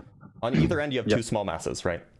The yellow balls. Now that rod is suspended from, say, the ceiling, or wherever it is. Like if it's in a box, whatever it is, suspended from a ceiling by a string, and then there's just a mirror attached to the string, right? Now, if you just let it be, if you didn't do anything near it, Eventually, that that string would stop rotating. I mean, if it was windy or whatever, it would oscillate back and forth a little bit. But if you left it alone long enough, it would stop rotating. I get the gist of it, mate. Right? Oh, but why does it have to be? So you've never heard of it, so I'm explaining it. I'm sorry, you've never heard of it, so I'm explaining it. You're just going out of your common sense. Okay, look, I'm going to explain it to you because clearly you've never heard of this and you need it to be explained. So I'm going to explain it. I haven't even gotten to the gravity part. So you can't say that you understand it if you've never heard of it and you don't, and you haven't let me explain it yet. Anyway, so you attach a little mirror to it and then you can shine a laser on that mirror and you can see how rotated that that horizontal bar is based off of where the mirror ends up on a wall. So you shine a laser here onto the mirror, and then if the rod twists ever so slightly, the point on the wall will move. It'll move left or right depending on how it's twisting. Then what you do is then you take two heavy masses, lead balls, maybe gold, iron, bronze, whatever, and then you put them on either side so that if gravity were real, it would start to twist. And when you do that, when you put them close to the other smaller masses, indeed it does start to twist, and we see that happening with the laser dot on the wall on the other end of the room. Now, feel free to unmute. Feel free to ask your questions, and I can explain how the experiment works. Lovely stuff for that. All right. Well, let me go into my version of what you think gravity really is. Okay, so obviously if something's heavier than the mass around it or the medium around it, then it's going to fall, right? When something's heavier, what do you mean by heavier? Something's heavier than the medium around it. What do you mean by heavier? Obviously, a bowling ball is heavier than air. Do you mean heavier denser? than air? It's going to fall. Do you mean denser? Denser, heavier? Yeah. Yeah, those. It's the same thing. No, because heaviness is about weight. Density is about weight divided by volume. Okay, right. Let me talk. All right. Obviously, buoyancy works the same way. So if you have something lighter than, say, air, like helium, it's going to float. If you're on a level plane, like say flat Earth, you don't need to implement gravity to make it believe that we're stuck to a spinning water ball. Are we going to talk about this experiment or not? It's too confusing. I guarantee 90% of your viewers don't even understand. This is like simple to understand. The globe model is makes it so overcomplicated when it's so simple. Look, so Thorns, it's so simple. It's so simple. I have experience teaching. Well, 18 or 19-year-olds. I've experience teaching, introductory students in physics classes. So I have experience explaining this stuff. So Thorns, which part of this experiment is complicated for you? All you've done is you've learned how to remember and regurgitate information. You don't actually Why can't you really answer my question? Which part is it's complicated like for how you? you become a teacher. So it is complicated. I'm not going to lie. Thorns, Everything about the globe model is complicated. Which part of this specific experiment is complicated? But you don't need none of that to. Well, you don't need none of that. For a demonstration. How does this prove gravity? A demonstration, and I gave you one. Tell me how this proves gravity. Because when you put the heavy balls next to the light ones, the rod twists in exactly the rate that would be expected from mass attracting mass. Yeah. Are you sure that's not because it's heavier on a spinning fucking that cone thing? It's sitting on that cone. What cone? This thing? That's just a balance. Yeah. It's just a balance for the heavy rods. If it's like the light it's rod like isn't the same way a attached to propeller it. works. The light rod isn't attached to the balance. No, it doesn't. It's not really proving anything from a diagram. So well, this is just the diagram because I was using it to explain how the experiment works. I can show you the actual experiment in action, but I'm asking because me showing you the experiment in action will be useless if you don't understand what the experiment is doing. So I'm asking you, do you understand how the experiment works? What gravity is? Do you understand how the experiment works? I said I do, yeah. Okay, so what would you so if gravity were real, what would you expect would happen when you put the heavy masses next to the light masses? It would attract. Okay, what would you see on mass? Because obviously you believe mass attracts mass. What would you see from the lasers, where would you see the laser move to? I still don't see how this is proof of gravity anyway. Why can't you answer my question? I can. If I'm just saying you would see it move. How would the laser appear to move? But if it does move, it still doesn't prove that gravity exists. Can you answer my question? You have that building with the ball under it. Do you know? If gravity were real, I'm not answering. Oh, so you refuse? Yeah. You're just gonna dodge? No. We can go on to something else because I don't believe this proves anything. If gravity were real, how would you expect the laser to move? In this diagram, can you answer that? I'm not answering it. I don't understand it too well. Oh, okay, so you don't I understand don't it. get. I think the I'm happy diagram's to explain it. overcomplicated. The diagram is Please very do. simple. It has like 3 parts. So It's simple, but it still doesn't prove that gravity exists. I know that's what you're going to That's keep why. telling That's why yourself, it's and still I'll just called. keep If gravity was real, it to you. This isn't if complicated. gravity This was is real, very, it would very be called. straightforward, It wouldn't actually. be called gravity theory, would it? Would it It's be called not. gravity theory? If it existed? It is called gravity there's theory. gravitation, which is a phenomenon. There's the universal law of gravitation, which is a law, and then there's general relativity, a model or theory of gravity. There's 3 different kinds of things. Anyway, Yeah, it's so still I'll it's explain it to still you it's again. still gravity theory, though. No, it's not. So I'll explain it to you again. So we have the ball. Please do. We have the 2 light balls.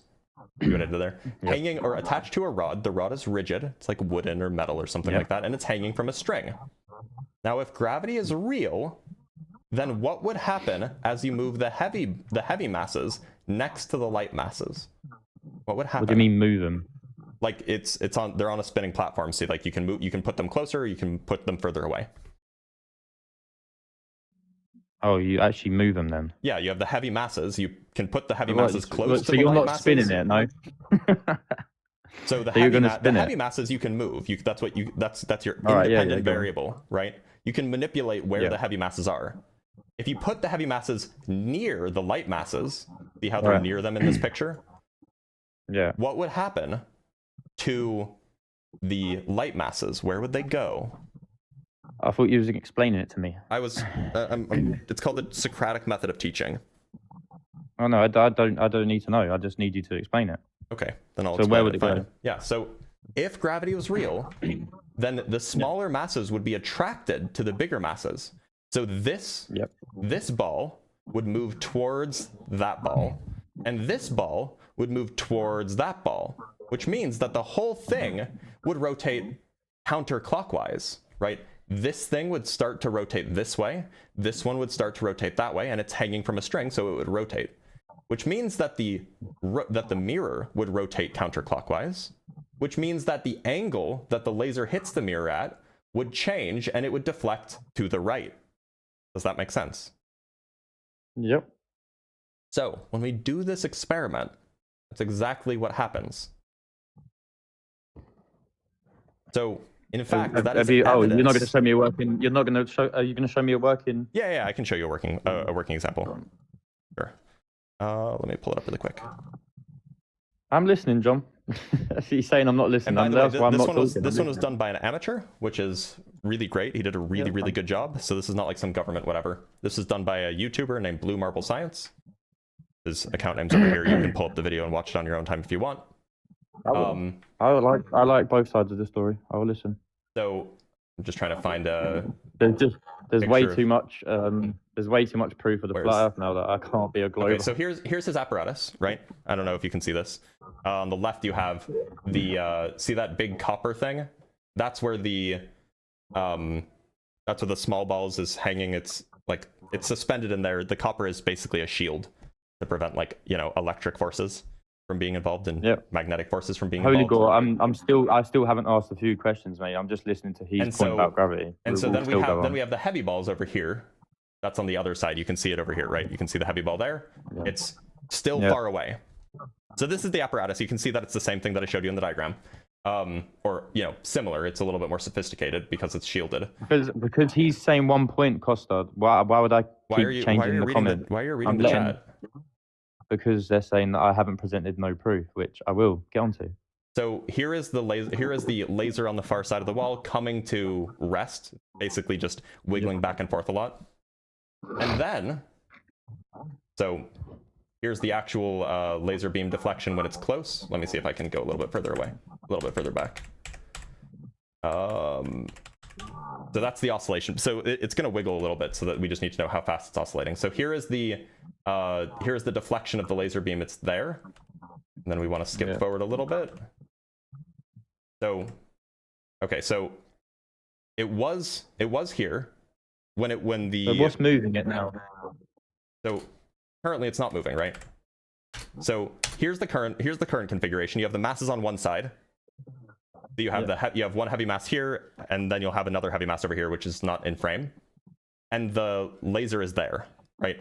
Now what he's going to do is he's going to rotate the entire system Yeah. And he's going to put the heavy mass So on the other side. Yeah, he's moving the heavy mass. So He's not touching he's the... physically pushing it. Well, yeah, he's rotating the heavy mass, not the stuff on the middle, not the Well, lighter that doesn't masses. agree with me. How, Please, that doesn't please, agree let me with finish. me. How Let that me proves finish, it. please. Go on. The heavy masses are not touching the lighter masses, right? So he's moving the heavier masses to the other side. And so, as he moves the heavier masses to the other side, now it should cause it to rotate to the other direction, right? Because now you've changed the direction of the forces. So now what we can do is we can skip forward. And there's a clock in the background so you can see it. So this is 10x speed. And look how it's drifting. Just because the location of the heavier masses has changed direction. Okay. Is that so? This experiment is proof enough to you believing gravity?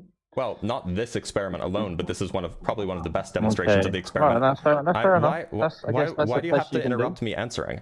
This is probably one of the best demonstrations that's available on YouTube. I mean, you've been talking the whole time. I'm just saying that it doesn't really prove anything. So what we've seen is that the laser has moved, and the only thing that's changed is that the heavy masses are now on the other side of the lighter masses. It's the only thing that's changed. So, do you have an alternative explanation that just relies on buoyancy and density that could explain this? I mean, I think the whole test is pretty shit, to be fair. What about it is shit? It doesn't. I don't think it proves anything, to be honest. It sounds like that you just don't I understand just what the feel like one experiment's of the doing. balls is heavier than the other, so it's drifting a bit. Why? So why are the lighter? So the lighter ball is suspended by a string. Can we get off this subject? Because I still because don't. it destroys your worldview, I guess. So the lighter balls are This suspended test in destroys this the flat Earth, apparatus. yeah? It does, yeah. The lighter balls are suspended in this apparatus, in this copper apparatus, connected to this. Can we go on to another subject? Connected to this rod. Why is that rod twisting when you put heavy masses on either side of it? Why does it make the rod twist? I'll look into it for you, but I just think he's pushing it. So he's not if touching. gravity was existed, you wouldn't need to. He's not touching. You wouldn't need to touch it at all with gravity. If mass attracts mass, you wouldn't need to touch it at all. Why has he got to push it? He's not touching the stuff on the inside. He's moving. He moved it physically with himself. He moved the heavy masses, not the light masses. If mass attracts mass, if mass really attracts mass, you wouldn't have to touch it at all. But he does. Why does he have to touch it? He's doing an experiment. The independent variable is the location. An experiment. The experiment is mass attracts mass. The independent variable is the location of the heavy masses. So if you want to manipulate the independent variable, which is how you do an experiment, you have to change the location of the heavy masses. All right. Explain to me. Let's change the subject a bit. Okay, explain to me how we can move on. How the rockets as long as work we in all space? recognize that you've been folded, that's fine. Go ahead. No, how do rockets work in space? 1 sec. Yeah. Are you familiar with Newton's third law? It still doesn't work because there was a test that proves it doesn't work. I've got a video. So you're not familiar with someone Newton's trying third to. law? I can draw a diagram if you want. Newton's third law doesn't work because doesn't. if you have nothing to push off of, how does thrust work? Well, Newton's third law isn't about pushing off of something. Let me draw you a diagram, and hopefully you'll see how intuitive it is.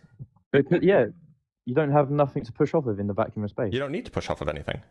Okay, so I'm going to draw you a diagram because we love diagrams here.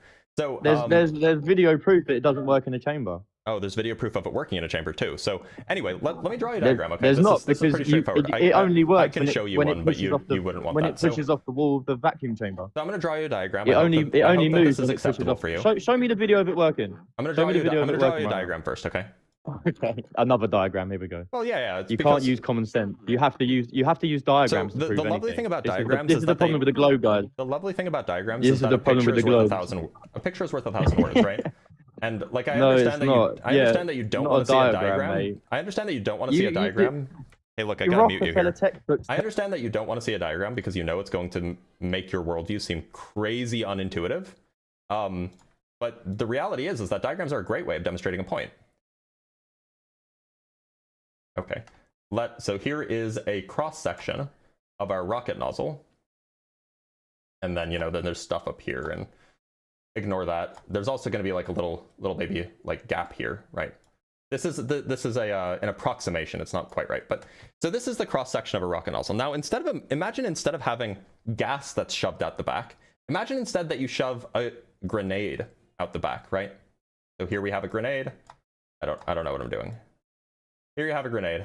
You shove it out the back of your rocket, right? You're in space. You're in Oops. You're in space. Space is going to be gray because I chose to make the rocket black. Why is it? Everybody, I'm a professional. So you're in space, right? And so you shove a grenade at the back, right? You shove a grenade at the back, and then you let go somehow from the pin. You pull the pin out, you let go of the spoon, whatever, and then the grenade explodes. So the grenade is going to send shrapnel in all sorts of directions, right? There's going to be a piece that goes off here, a piece that goes off here, a piece that goes off here, a piece that goes off here. You know, shrapnel of all kinds, being shot off in every which way. Let me make sure that I don't make space accidentally green. So you have a shrapnel sent off every which way, right? Oops. And now the grenade is no longer there, right? So we can erase the grenade. It's exploded. It exploded out the back of the rocket ship. Great. Okay. So that's the grenade. Now, that grenade, it shot stuff off in every direction, right? So I'm just going to draw some arrows to indicate. So this one's going this way, this one's going this way, this one's going this way, this one's going this way, this one's going this way, that way, that, right? It's shooting stuff off in every direction. Now, the lovely thing is that that the parts of the grenade, these parts, they're just gonna, well, I guess these parts I didn't draw it perfectly, but these parts they're just gonna go out. They're just gonna leave the back of the rocket ship, right? But these ones here, they're gonna bump into the rocket ship. And when they bump into the rocket ship, well, what happens when one thing hits another? It's gonna push it a little bit, right? And so these parts of the grenade are gonna bump in to the rocket and give the rocket a little bit of a nudge in the forward direction. And the reason that happened was because there was a symmetric explosion in the middle that went in all directions, but the nozzle is only open on one side. So some of the stuff will go out the back and just continue on forever until it hits something, of course. But some of it will hit the rocket and push it forward. Does that make sense? No, it does. You still have no medium to push off of. Which part of that requires a medium? You tell me, yeah. Obviously, a plane works because of thrust pushing off air. He's not going to address anything I just said. That's no, cool. no, listen. A plane works because thrust is pushing off the air, right? No. Agree? A plane works because it takes air in and then it shoves the air out the back. Yeah, because it's pushing off the air. No, it's not pushing off the air. It shoves the so what is it takes pushing? air in. It's pushing air inside of its jet engine out the back. All right. That's how it works. So if there's nothing to push, if there's no air or nothing, the air how is isn't it going to pushing. move? The air that it shoves at the back isn't pushing off of anything, except the plane itself. So that's like it's pushing off the air, mate. It's not pushing off the air. So instead of just repeating your thought terminating cliche, why don't you address the diagram that I've drawn for you? So all right. So you're telling me if I took a grenade and I put a grenade inside of a bowl. Like say the bowl is just in space, show me a video. You show me a video right now. You said you had a video of it working. Hold on. Why aren't you understanding this? Because you're not understanding. You're cutting me off. It doesn't matter how big the explosion is. Mate, you're the one who cuts me off. Okay, so which part of this diagram doesn't make sense to you? It makes sense, but how can you push off? How can something push off itself when there's nothing there?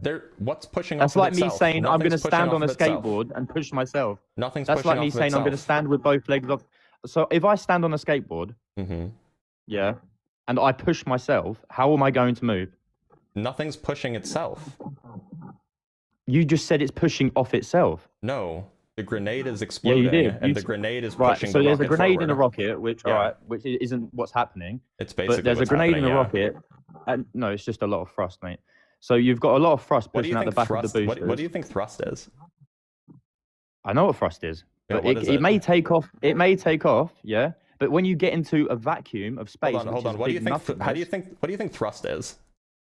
No. How can you have thrust working in a vacuum of space? Okay, so to be clear, do you understand that if tell me. I keep on saying. I just don't want you to pivot. I just don't want you to pivot, right? And we can talk about that in a minute. I'm not pivoting. So do you think that like if I had a bowl-shaped thing, like see how this is kind of bowl-shaped here, and I put a grenade, assume the bowl-shaped thing is. I know. I see what you're doing. Please, I'm in the middle. I'm in the middle of a sentence. assume the bowl is like strong enough that it doesn't break. You put a grenade next to it. They're both floating in space. The grenade goes off. Would the grenades would the grenade push the bowl in the other direction? No. Why not? What part of this diagram is Because confusing? one thing is, in a vacuum, it wouldn't even ignite. Grenades don't need air in order to function. Yeah, but let's say there wouldn't be a big explosion in space, was there? Well, that's why I was using shrapnel. I'm not using like pressure waves Obviously, or something. there's everything. There's Obviously, shrapnel, vacuums, you right? said don't suck. There's vacuums, shrapnel, you say right? Don't suck, which they do. There's shrapnel, right? It might be a bit of shrapnel, but there's no So that's shrapnel. There's nothing that would That move. shrapnel There will was go nothing in that would all move directions, right? It wouldn't move. Thrust cannot work in. Wait, so you don't in think space. If there's, you don't think explosions can work in space? I mean, is there a test that can prove that? I bet you I can go find a gun firing in a vacuum chamber. So, show me. Yeah, possibly. But I want to see. I want to see that gun moving backwards the other way. You want to see recoil? Yeah, I want to see thrust pushing But to be an clear, iron in a vacuum. that this is now pivoting. If you agree that a gun can function in a vacuum chamber, it's the same concept, though, isn't it? It's the same concept. It's pivot to a different subtopic. The point is if you agree that if you agree that a gun can fire in a vacuum chamber, then a grenade can function in a vacuum. I mean, I don't know. Okay, well, let me show you a video of a gun firing in a vacuum chamber. Really. Jeez. I want to see your concept of a rocket. Because I've got a video of it not working. Also, I've got a video of a drone in a vacuum chamber where it has to land because there's nothing to push off of. Okay, here we go. Let me just show you really quick. This is from Mythbusters, by the way. Oh yeah, typical. Oh, I mean, it was a good show. So here, I can't play the audio, but we should be able to see the dial in a sec. Oh, play. So you can see the dial over there. A little bit hard to see the whole thing. Here's the firearm. I can't put any video. Fires. What's the recoil? I can't put any video. I can't put any videos of me. Yeah, because it's on an object. It's held down by an object. It's not suspended. What's causing the recoil? Also, by the way, we did just see it fire in a vacuum. Probably the kick of the gun. The kick of the gun is recoil. Yeah, that's what I'm saying. So we agree that the actual mechanism of the gun. Where do you think now, that? now, wait, now that, show that is me, the now recoil. show, yeah, that is the recoil. It's completely different to a rocket. Show me. It's not completely different to a rocket, by the way. Yeah, it is. Wait a minute. So, by the way, what do you think causes the recoil here? No, show me the video. Hold on, what do you think causes the recoil here? No, show me the video of the rocket. What do you think causes recoil? Not sure. Probably the kick of the gun. What the kick of the gun is the recoil. What do you think causes it to kick? Yeah, that's what I'm saying. What do you think causes it to kick? The bullet. What about the bullet makes it kick? The back of the bullet and the gunpowder. Okay, we're almost there. Yeah. So gunpowder. So the gunpowder explodes in the chamber, right? Yeah. It forces the bullet out one way. What happens to the explosion that goes in the other direction? But there's walls in that vacuum chamber. That's what I'm trying to scare. Hold on. What happens to the So the gunpowder goes off inside the barrel of the gun, right? Yeah. Okay. So some of that explosion pushes forward, and that's what carries the bullet outwards, right? Yeah. What about the part of the explosion that goes backwards? What happens to that? The gun's not moving. That's what I'm trying to say. I need to show you something. I need to what happens to that part of the explosion? Right? The explosion, the gunpowder doesn't know which way to explode. It just explodes in all directions, right? Yeah. Okay. So the direction that goes out the barrel, that pushes the bullet forward. What about the part of the explosion that goes in the other direction? Yeah, I'm just saying though. What happens to that part of the what happens to that part of the explosion? What in does it just keep going for it? Yeah, in a gun. Yeah. The one that goes forwards. The one that goes backwards. The part of the explosion that goes backwards. Goes out the chamber. The part of the bullet goes out the chamber. We're not talking about the bullet. We're talking about the part of the explosion that's pushing in the opposite direction. That expand, because the explosion is just a rapid expansion, right? Part of it goes forward, pushing the bullet out. Part of it goes backward. What happens to the part that goes backward? Not too sure. Does it run into anything? I think it all kicks. Does it run into anything? The barrel of the gun? Well, some of it's going to go out sideways, and that will run into the barrel of the gun, yeah. What about the part that goes backwards? Don't know. I'm not too keyed up on how guns work, to be fair. So at least in this firearm, it looks like it's going to hit this part of the gun, because the bullet is fired from here, and so part of the explosion will go out this way, part of it will go that way. But there's a piece of metal in the way, right? There's a piece of metal preventing the explosion from going out the back. And so that explosion hits the gun, and it pushes the gun backwards. All right. That's the now recoil. Can you get the video that I wanted up? So as long as we agree that the recoil of a gun in a vacuum is caused by the explosion pushing the gun backwards, then that's what I'm trying to say. Yeah. Show the video of the rocket working in the vacuum. Okay. You're just showing me a gun. Hold on. Shooting. Well, to be clear, this is exactly the same mechanism. By the way, there's nothing different happening but it's not here. Suspended. I can see the mechanism there. Where it's holding the gun. Yeah, something's holding the gun. What's the issue with that? That's exactly. why instead of drifting backwards, it just tilts, right? Because it's being held. It wouldn't drift backwards. So what do you think is causing it to rotate? It wouldn't kick backwards. The mechanisms it's sitting on. So see how it kicks backwards?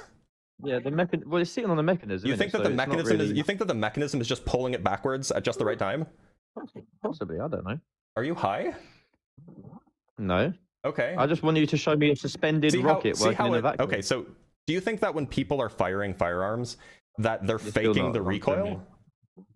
No, I just want you to. Why does the gun go backwards? Keep saying the same thing. Obviously, the gun goes backwards because the explosive gas is bumping into the firearm. But sure, I will show you. I will show you. Yeah, I will. One sec. Please show me the video. Of this rocket working in a vacuum. Yep. Let me show you. And it only moves when it pushes off the wall of the vacuum chamber. If it's the same one I'm thinking of. You're gonna watch it first. Yeah, hold on. No, I'm just pulling it up. Am I on the right one? You mean this one, right? No. Rocket in a vacuum chamber. So there's a rocket. Never seen it. Yeah. Okay, well we can watch it together. And there's the thrust. There's okay, well good. We're gonna watch it together. So you can look at how much thrust there is. The thrust is measured over here. Where is it suspended? It's just attached to a thing. See how the thrust is popping up? So it's in a vacuum. The thing. Oh, and look at the thrust. Look at that thrust. What do you mean it's not? Do you want it to be floating? Yeah, there's a video of a rocket in a vacuum chamber, and it only moves when it's pushing off the walls. Wait a minute. How is the rocket? I don't think you understand. Wait, I don't think you understand. I don't think that it only works you're right. when it pushes off the I don't wall. understand. How is the rocket? The thrust is the rocket floating in the video that you're talking about? No, listen. It's suspended. It's held. It's held. So I'm guessing that's a weight, which. So this is held too. Is that a weight?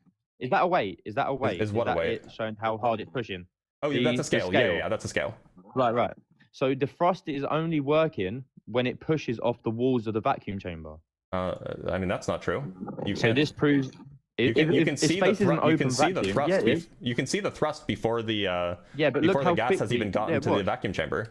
Put it to the start. Put it to the start. Yeah.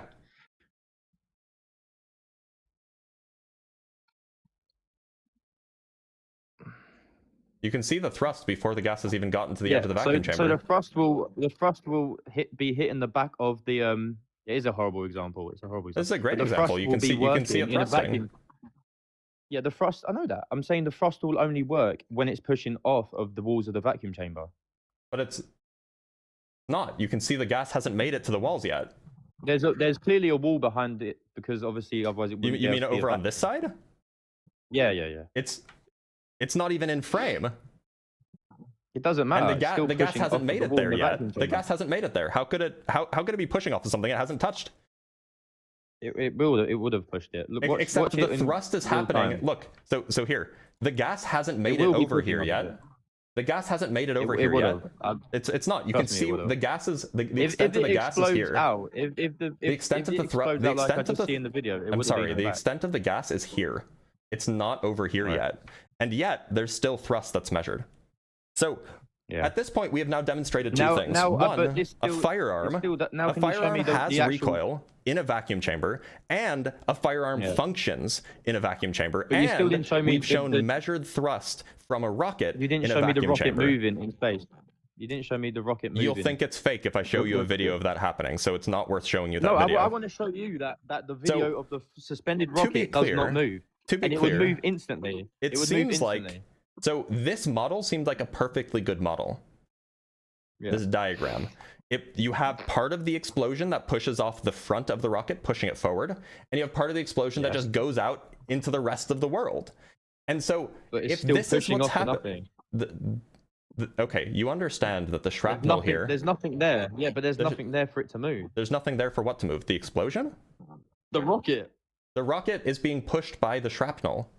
Now get the video up. The rocket is being hold on. Rocket Do you not understand this diagram? I can send you the link. Okay, does this diagram I'll now send you the link and it will destroy your idea. Is this diagram like meaningless to you? Do you just not it understand? Makes sense, but it doesn't work. Which part about it doesn't work? All of it. Be specific, please. It still needs a medium to push on. There's no medium. So the rocket is being pushed on by the by itself, by the shrapnel. No, not. I haven't said that once. It's being pushed by the shrapnel, right? The shrapnel explodes, or the grenade explodes. Which is it's attached to the rocket. No, it's not attached to the rocket. Yeah, but the thing that's causing the explosion is. No, it's just a grenade. The grenade is not attached to the rocket. So what's throwing the grenade, the thrust out? Let's just say it thrust, because I know it's so the grenade is, imagine somebody is just like, and obviously it's hard to draw, so I'm not going to draw it, but imagine you have somebody that just put a grenade outside of this rocket, and then they very, very quickly let go, like they pulled the pin, they let go, it's just floating there in this little cup shape, right? It's just floating there in this little cup shape, and then it explodes. Where does the shrapnel go? It's not going to go far in a vacuum, though, is it? It's not pushing off. What's going to stop the shrapnel from going in every direction? Because you still need a medium to be pushed off of. What's going to something? So wait a minute. Even if there's an explosion. So there is an explosion. The shrapnel's going to go in all directions, right? So you think thrust works like a grenade? Can you answer the question about the grenade? But it's not a grenade, it's a fucking booster. We'll get there. I promise we'll get there. But if you don't understand this, there's no way you're going to understand how rockets work. Right. I just want you to show the video of the actual rocket model deflection. working in a vacuum. I just need to confirm that you understand what's going on with this diagram. There's literally a video that proves you wrong. There's a video that proves you wrong, but you won't get it up because you know it'll destroy. So to be clear, you're just not going to address this diagram, right? I know the diagram, but it's still not how a rocket works. But so, listen, you won't get the video. This is an analogy. You won't get the video up. I just need you to. We can do whatever you want. I just need you. Yeah, a grenade would push an item, but not in a vacuum of space. Why wouldn't it work in a vacuum? Because there's no medium to push off of. There's no medium for what to push off of. The grenade explodes. The rocket's not pushing off of a medium. Exploding in the booster would push the rocket. Because it's pushing both ways. A grenade exploding in the engine would push the rocket. Yeah. Or, sorry, in like the rocket nozzle, I should say. That's not how a rocket works. Do we agree that is true? That would happen? I mean, if you had enough grenades, it might move. Like possibly. One grenade would make it move a little bit if it's a big rocket and a small grenade, right? But thrusters only work by pushing boost out the back. Okay, so do we agree that if you put a grenade in the bell of a rocket engine and you exploded the grenade, that the shrapnel from the grenade would push the rocket forward? I can't tell you because we don't have a big enough vacuum chamber to prove that. Maybe, yeah. If I had a grenade next to something, it will push it the opposite. If I had a grenade, yeah, the explosion would push it on Earth. But I don't know about in the vacuum of space because it's a vast open vacuum. So to be clear, so a grenade is a simple way that you can make a grenade is just put a bunch of gunpowder in a sealed container and then pop it, right? I know that. And gunpowder can go off in a vacuum. We've been over this. We can't do a test with that. Well, we've been over this. I can only show you the video of the rocket that doesn't work. So we've been over this. Gunpowder does work in a vacuum chamber, right? Right. In a sealed one, yeah. Whether or not it's sealed is irrelevant. It's still a vacuum. Yeah, we got people gunpowder tests, works in a vacuum chamber. gunpowder? Do you think that there are tests of gunpowder not working in a vacuum chamber? No, I'm saying the test that I want you to show what you want. I'm happy to show whatever you. I'm happy to show whatever you want. Please do. But we have to finish this first, right? Go on. So we agree gunpowder can explode in a vacuum chamber. I showed you a video of a firearm going off in a vacuum, right? Yep. So that means that gunpowder will explode, which means it's going to cause an expansion of gases or shrapnel or whatever's surrounding the explosion is going to be pushed out. That'll happen in a vacuum chamber. Now, if you put all that gunpowder inside a metal ball and then you detonate that gunpowder, shrapnel will go in all directions, regardless of whether it's in a vacuum or not.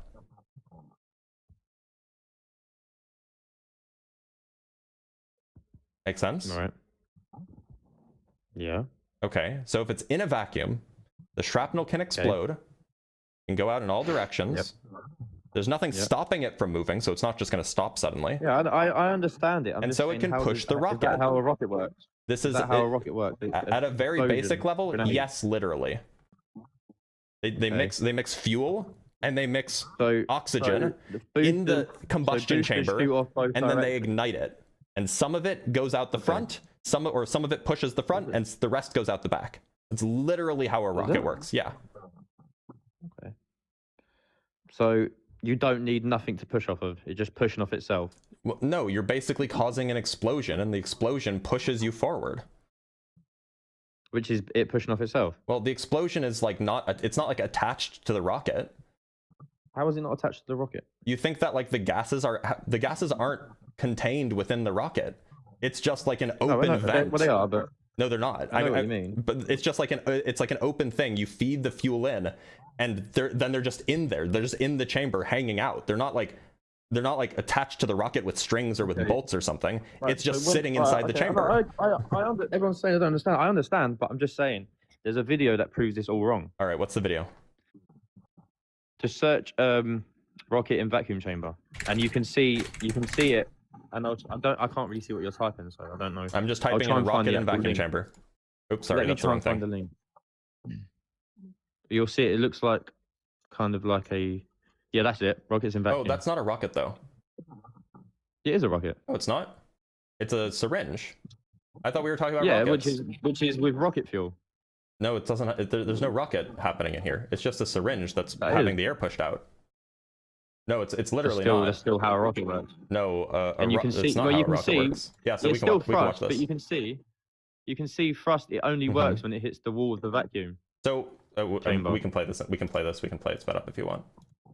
But if it was to be real, it would move instantly because you can see the explosion. Yeah, see, it only moves when it hits the wall of the vacuum chamber. Wait a minute. So why do you think? Hold on, I should slow that down a little bit because it was a little bit fast. So, do you know what's happening right now? Can't see. Oh, sorry. We can't see it all. Yeah, no, that's my bad. Okay, so what's happening here? What's happening here? So we have. So okay, so he's using a laser to ignite something, I guess, right? Yep. Okay. Which is the explosion. Well, it's not ignited yet, right? Okay, so see, we have a little puff of air that comes out. So it's not ignited yet. Right. You can still see the stuff inside. It's just a little smoke. It's slow. It's just a little smoke. Oh no, it's not slow. Right, but it should be moving right now because that's the thrust. So the amount of thrust would affect how much it. Hold on. It only works when it hits the wall, though. The amount of thrust that there is depends on how quickly the explosion is happening, right? So right now it's just a little. It's just a little something burning. It's just smoke, basically drifting out, and you can see how slowly the smoke is drifting out. It's just like kind of like dribbling out, right? And then it's so slow. Hold on. Yeah, it only watch that again. It only works when it hits the wall. Hold on, we're going to step by frame by frame. If an explosion was really able to push something in a vacuum, then it would move instantly. Why isn't it? Oh, one sec. Okay, hold on. I'm going to step frame by frame. I don't know why it's not letting me step through frame by frame. I just want to go to like the frame right before, because we can see this happening. Wait, hold on. See? Then it hits the wall. Then it moves. When it hits the wall, it moves. Hold on. Why is it not moving? Why is it not moving instantly? It's just smoke drifting out. The ignition hasn't happened. So if there was no, it has happened. That's why the smoke's coming out. So things can smoke without igniting, right? It's so slow. Do you understand that things can smoke without? It's so slow. You understand that things can smoke without of course. igniting. So what he's burning, and But this I is think very he's slow. burning. This is slowed right down. I think he's burning flash paper. Yeah. Right. Flash Okay, paper. as soon Flash as the paper is smoke not a comes out, slow burn. it should move. Flash paper is not a slow burn. I just want to see the actual ignition point. So it is. I mean, it's moving a little bit, right? It wouldn't move. There's the ignition It right wouldn't there. move. No. Right there. You can see it happening. Oh yeah. The ignition is right So there. the You can see the ignition little... happens after it moves, yeah. Well, it's moving a little bit, but the actual So ignition. the ignition happens after it moves. Yeah? I mean, like you said, there's a little bit of motion, but the actual large swing that happened because only when of the the smoke hits ignition. the wall. Watch it. If you watched it in real time, you would see that the ignition is just takes so long. We're watching it frame by frame, right?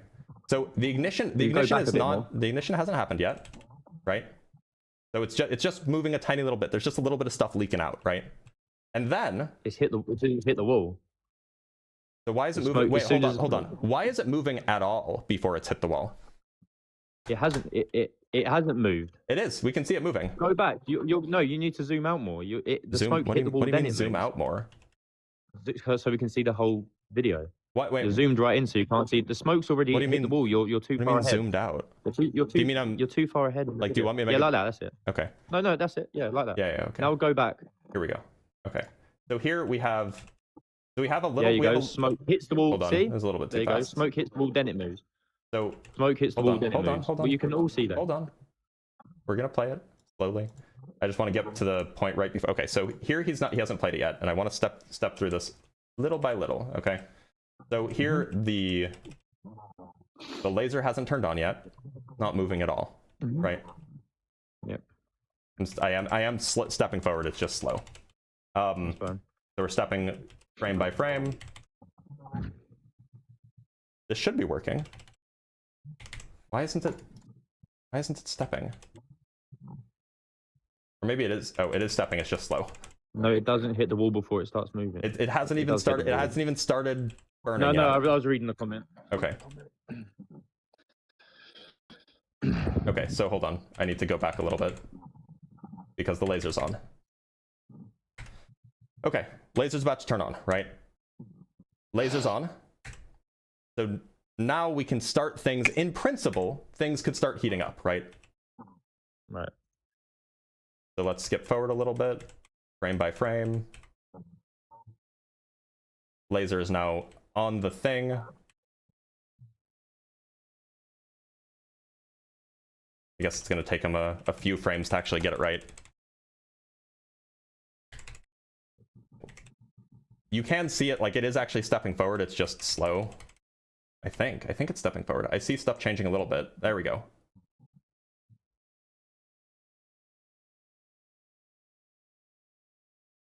I just don't want to jump too far. Okay, so here we can see a little bit of smoke come out, right? And so this is just a thing burning slowly, right? It hasn't ignited. Right, things can give off smoke without burning. Do you know how quick this happens in real time? I know, that's why we're watching it slowly, right? All right. So what we're seeing here is the beginning of ignition. It hasn't ignited yet. You know, when you heat something up right before it burns, it'll start smoking. That's what we're seeing. Yeah. Right. Okay. So we're seeing smoke just kind of leak out, but it's not an energetic reaction. So it's not going to do much. It's not a big expansion of a whole bunch of gas. It's just smoke essentially leaking out. Okay. And we can see that smoke leaking out. If you want to believe it's just smoke leaking out. I mean, clearly the ignition hasn't happened yet, right? It's happened. This is very, very slowed down. Yeah, I know. The ignition hasn't happened yet. Smoke is just leaking out. I believe the ignition's literally just started to happen. It's like an explosion, like you said. No, you can see the explosion happen on the inside when it happens. Yeah. We can skip to that part if you want. Why don't you just keep skipping it back and keep watching it instead of doing it like lagging? Well, I'm trying to do frame by frame, but YouTube's being annoying. But it's too laggy. I mean, you can see it moving frame by frame, right? Oh, just keep replaying it and see what people think. So you don't want to look at it frame by frame? You don't want to be like careful and do a like actual analysis? It's probably easier to watch it just by watching it because it's slowed down anyway. So see how it's bright there? That's the laser. That's the laser. Yeah. So and we'll see it puff out in a minute. It's puffed out already. It's already gone. That's why it's moving. You watch it again, you'll see it move. Yeah, there we go. Okay, so this is frame by frame. So what you're seeing, the reason why the laser gets suddenly so much brighter is because the ignition has started. I mean, it's bright the whole time. But... No, it's not. It's obviously less bright here. Obviously less bright. Just go back and watch. Like, let it play. Let it play. Oh, because you don't want to be careful. It's obviously more bright here. No, it's easier to see it just by watching it. It's easier to see it by not playing it frame by frame, I guess. Yeah. So it's easier to analyze it when you're not looking at it carefully. You can admit that though. No, it has nothing to do with the wall. It's only moving. It doesn't have nothing to do with the wall. It has nothing to do with the wall. But why does it not move straight away?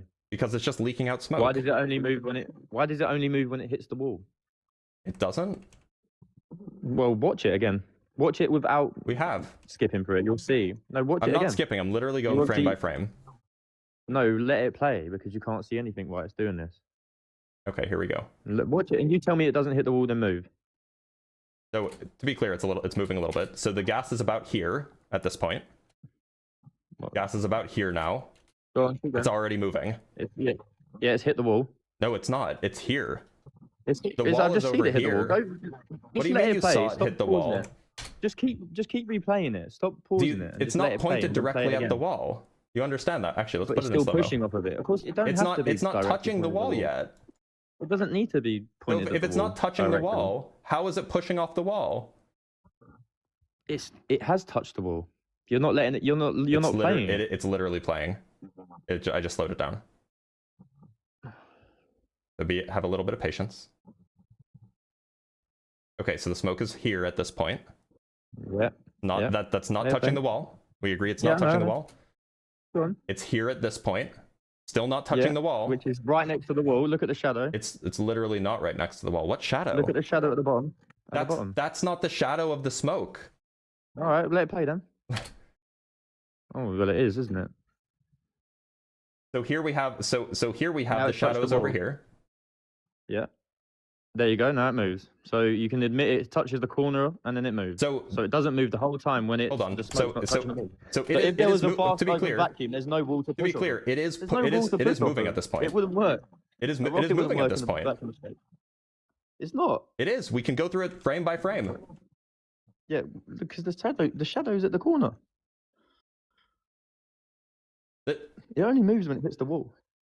So okay, so can you explain to me what is it about the smoke that suddenly kicks it like this? Because you can see that's when the thrust hit a physical object. I thought that I thought that it hit the wall here. So if there was no wall, it would have moved. So I thought it had hit the wall by now. Had it hit the wall or no? It wouldn't move. Has the smoke hit the wall at this point? I don't know where we are in the video. Okay, but we can rewind a little bit. Yeah. So we're gonna pay attention to the smoke. Okay.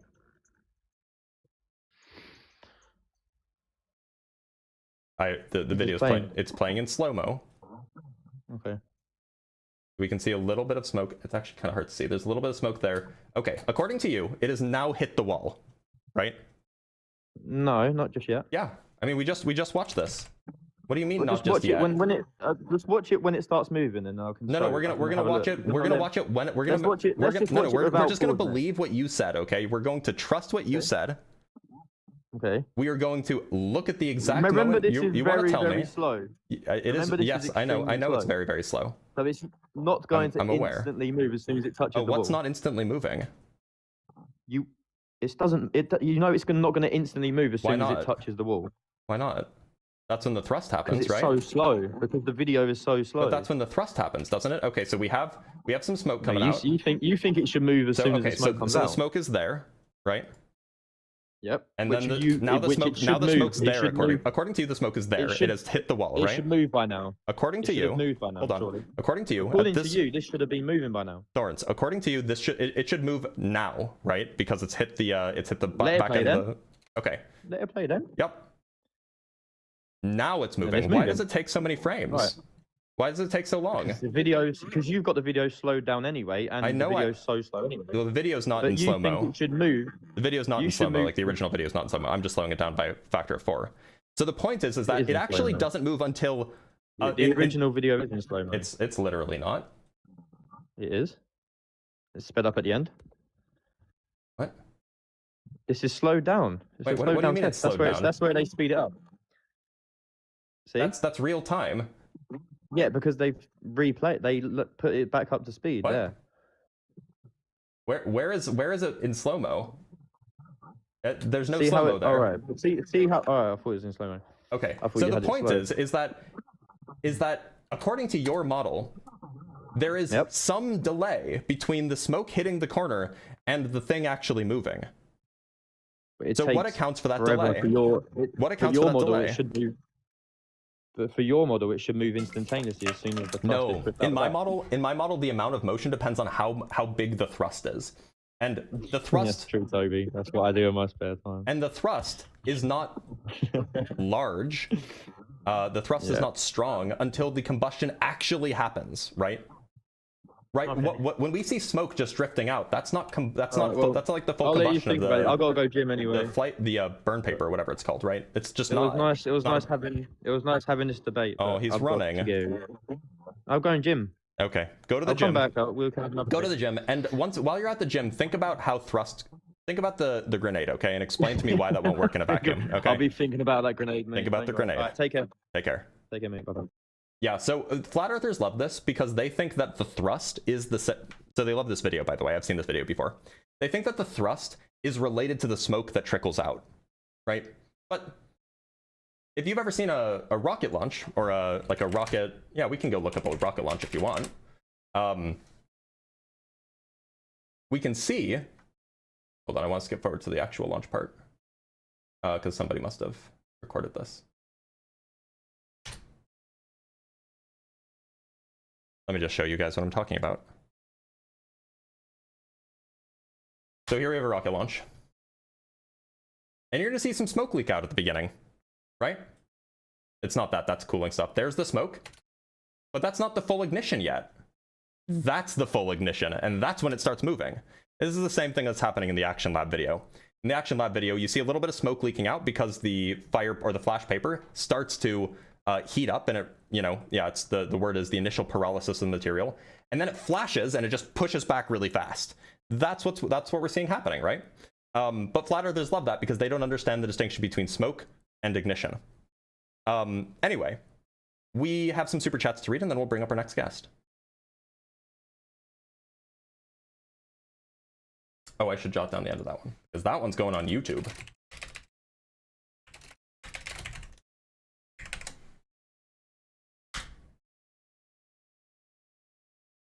Yeah, it definitely is. Yeah, he really struggled with the grenade example, huh? From Binary Ghosts with the $5.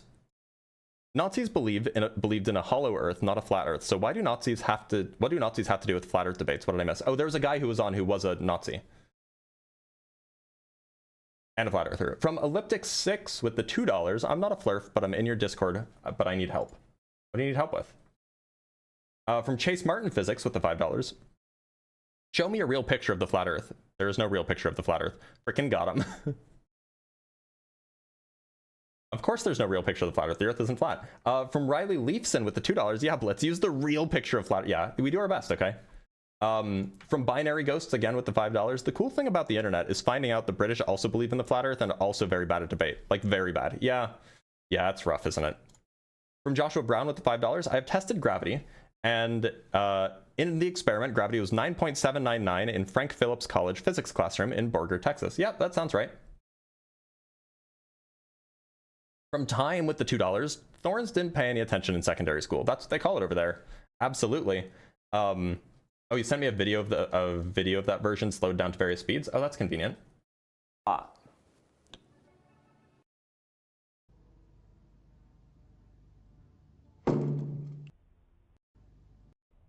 want the extra slow one. Sorry, I'm just taking a look.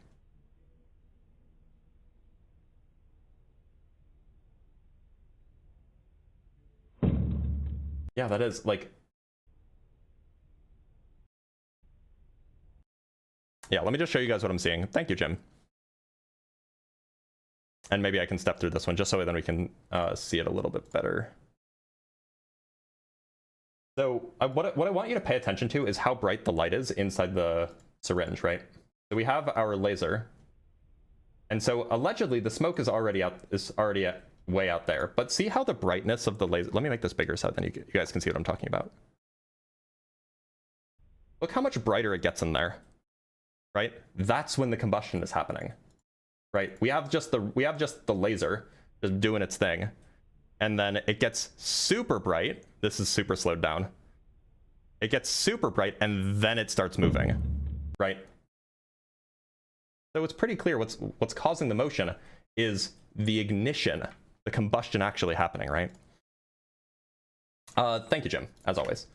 From Jesse W with the "you can't fix stupid." No, but we can try. From Clem68W with the $5. They know about the Cavendish experiment and have poisoned the well. Foucault's pendulum is an equally good experiment, and it's still running to this day. Indeed, it is. Indeed, it is. From Literally Lou with the $10. Appreciate you as always. Well, I appreciate you.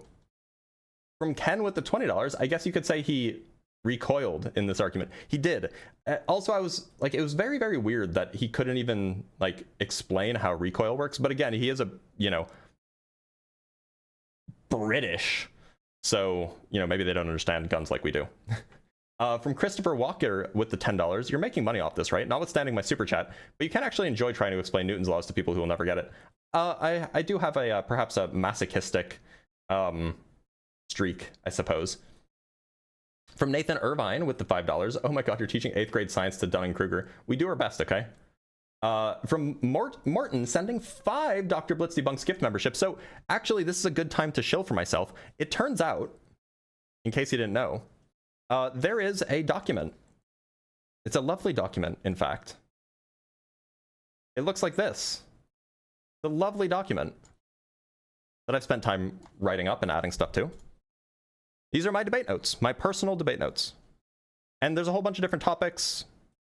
We can talk about theism, young earth, MAGA stuff. Flat earth is probably the most complete because I spend a lot of time on it. But there's just pages upon pages of documents and calculations and sources and arguments and counter arguments and all sorts of stuff. So if you want access to that, like the 5 people who just got access because of Martin, it's like $4 or $5 a month to become a member on YouTube. And one of the perks of being a member is that you get access to the debate notes. So if you want to support me, that's a good way to do it. You can also become a patron on Patreon, and you will also get access as well. From Binary Ghosts with the $5, at least American flat earthers would know how guns work. Brits, you need to step up your education. True, they absolutely do. From Joshua with the $5, imagine trying to explain the rocket equation. Oh, he couldn't even do the simple grenade experiment. Chase, you just say $5. You know how much your membership costs? Oh no, I say $4 or $5 on purpose because the membership costs a different amount between the 2 YouTube channels. I think on the Dr. Blitz Debunks YouTube channel, it's $5, and on the main channel, it's $4. And the only reason it's not $5 on the main channel is because I didn't realize it was set to $4 before I already had a member, and once you have a member, you can't change the price. So if you want the cheaper version, go become a member on the main channel. It's @BlitzPhD on YouTube. It's only $4 there, and you get all access to all of the same perks.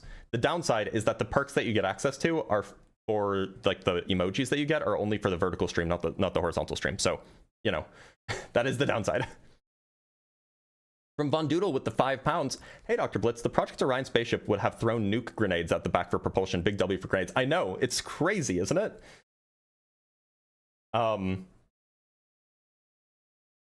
And from Chase Martin with the $5, that's the fucking rocket video he was going on about like it was the Infinity Stones of Flat Earth. My disappointment is immeasurable. Yeah, so he was talking about the Action Lab thing, which isn't a rocket, by the way. It's a syringe with flash paper in it. From Matt with the $5, you need to ask guests to explain how rockets pushing off a vacuum off of a medium works. They wouldn't be able to explain the forces. No, but they don't understand forces to begin with.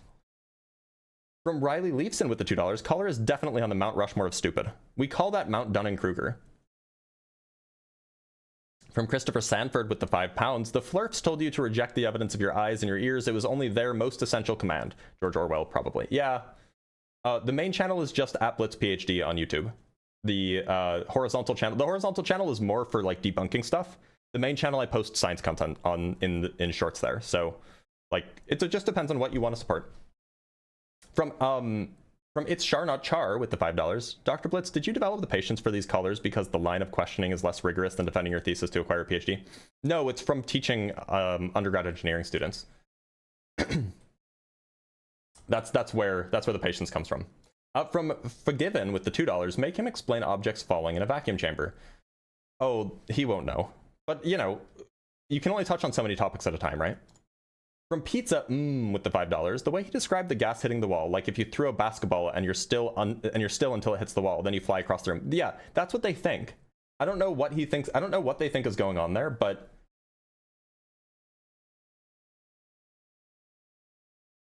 from Nathan Irvine with the $5, dude, you actually think the fuel dribbling out and hitting the wall made it move that rapidly? Yeah, I think that's what he thinks. And from Cyber Deconstruction with the $20, much appreciated, bud. Love how you were using the grenade example to show the shrapnel was essentially hitting a wall to provide movement in a vacuum. He denied that, then claimed later, oh, that's a good point. I should definitely, absolutely bring that up again next time, because that is a good point. I'm talking about the shrapnel hitting a wall. I'm talking about the gas hitting a wall. That's what's causing it's the gas physically hitting the wall causes the wall to move, right? That's what's happening here. Not the gas hitting the wall causes some other thing to move. And from Brian Peck with the $5, his argument would indicate jumping from a moving vehicle wouldn't cause it to rock. Yeah, his argument would do that. And from Riley Leifson with the $2, your documents have way too many wordy things. They do. But, you know, it can be a useful resource. All right. Thank you guys so much for that. Let me double check some things, and then we'll move on to our next guest. And we do have some guests that are waiting on Discord, so we'll bring up one from there.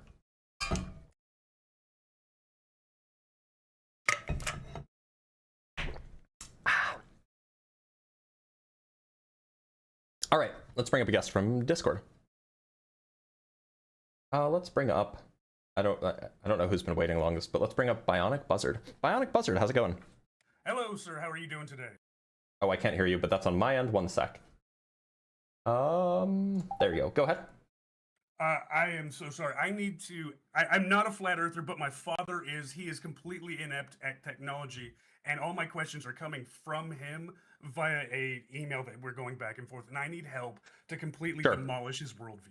Sure, but it'll have to be quick because I do want to bring up another guest for debate afterwards. Okay, yeah, absolutely. He believes that the Bible is the truth, and the Bible states it's flat, and I've showed him so many scriptures that are just wrong, and I need to give him a scientific talking point that he can't refute with the Bible. Look, here's the thing.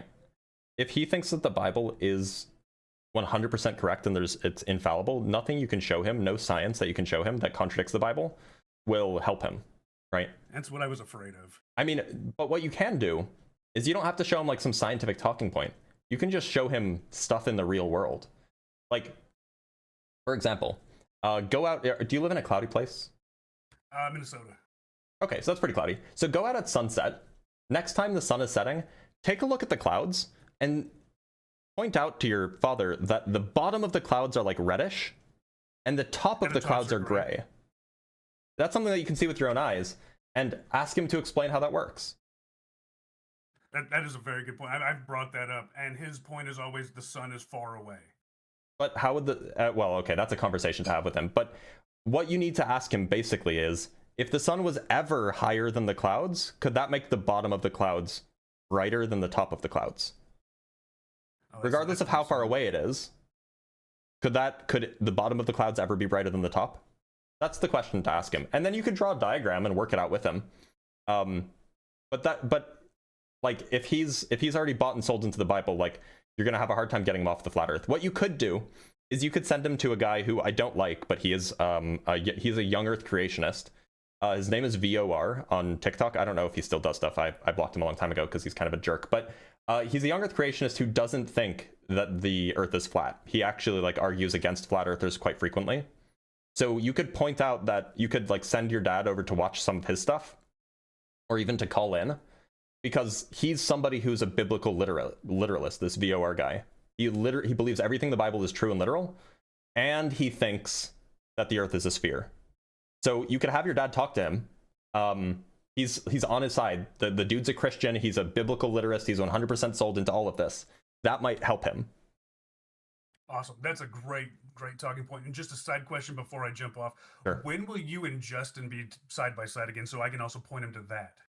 I go live with Justin every Sunday.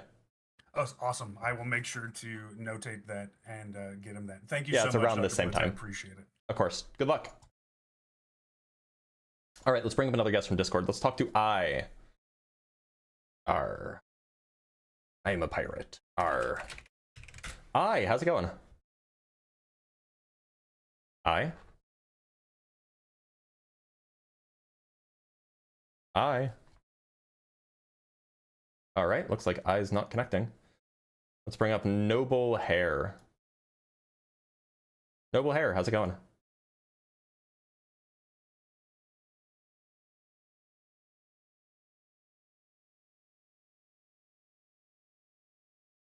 Noble Hair, you there? Okay. Sorry, one sec, y'all.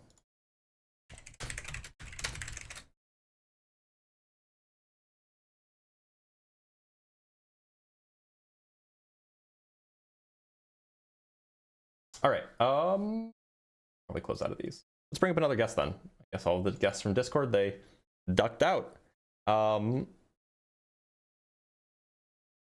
Okay. We have one more super chat, sorry. From Nathan Irvine again, very, very generous of you. The Bible says not to eat pork because pigs had cloven hooves and don't chew cud. True.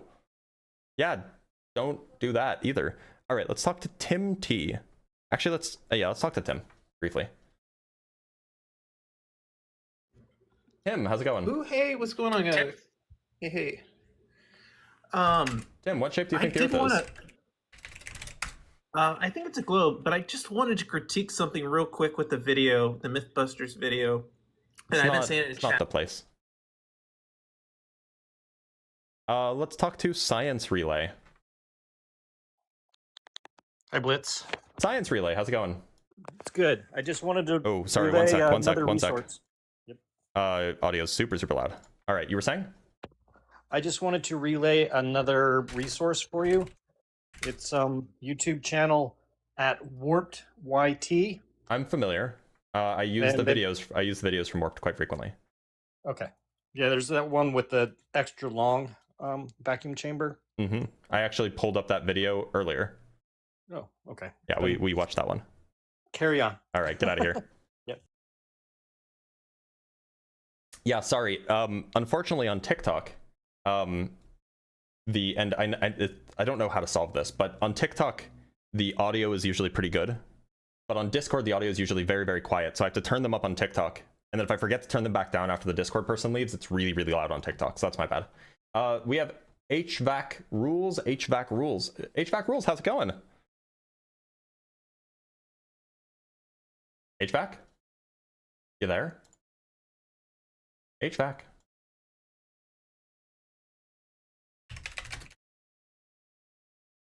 HVAC.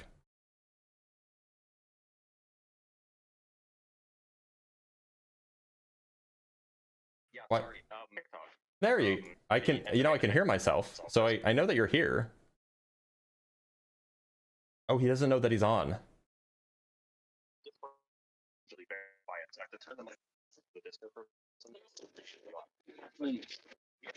He doesn't know he's here. I've just worked out that I'm here. All right. I'm glad that you're here. Hello. You should turn off the other stuff now that you can talk to me, okay? Okie dokie. Here we go. All right. Here we go. Great. Right. HVAC. How's it going? Oh. It's going absolutely super smashing peaches and cream. I'm glad to hear it. HVAC, what shape do you think the Earth is? I have observed it to be flat. You've observed it to be flat. How'd that go? You got any pictures? Yes, I do. Although I'm old enough to be your father, and I'm somewhat tactarded, as us silver. Oh, don't say that. No. How old are you, HVAC?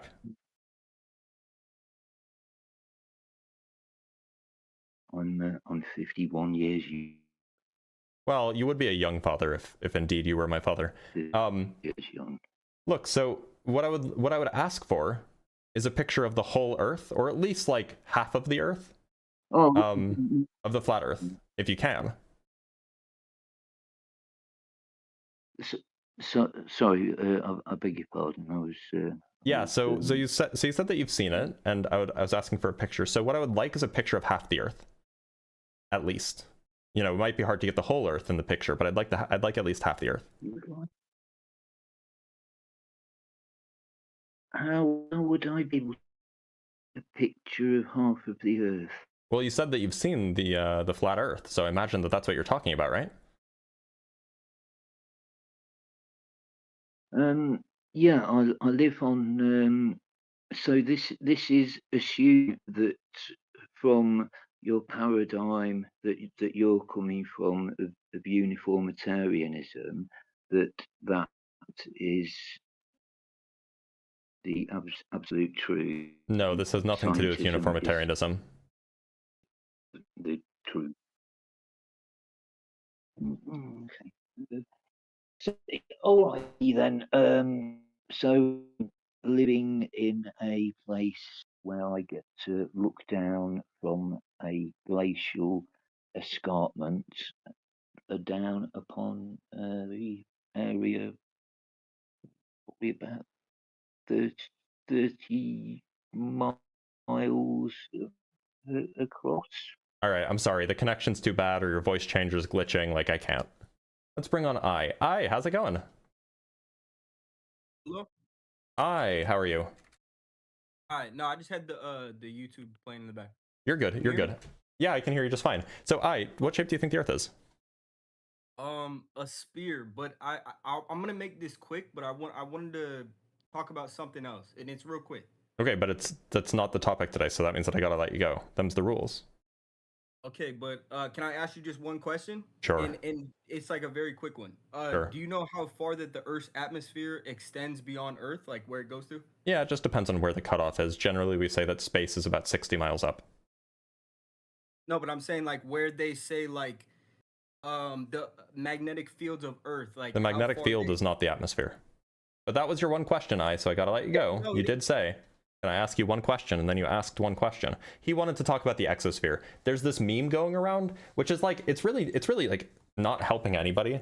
This guy made a video like a few weeks ago that went super viral, where he's like, you know, the firmament's real, but it's not what you think. It's the exosphere, because the exosphere goes beyond the moon. But like, that's not a firmament, right? The exosphere is just like the traces of gas from Earth that are no longer in orbit and are on their way out, right? And like they're like, oh, but that's the firmament. So, but a firmament is supposed to separate the waters from the waters. And he's like, oh, but there's water in space. And it's like, okay, but it's obviously not. That space obviously isn't water. So it's just an annoying thing, and I think it's actually like hurting people. Like it's hurting the way that people think. Anyway, we have a $5 super chat from Binary Ghosts. The Earth is two-sided and spins around like a coin on its edge. This gives the appearance of it being round because it spins so fast. True! It does spin at 1,000 miles an hour. That's really fast. It must be spinning really, really fast.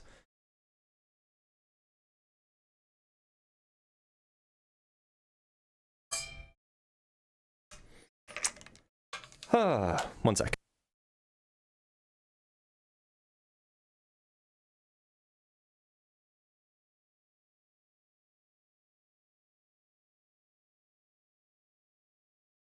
All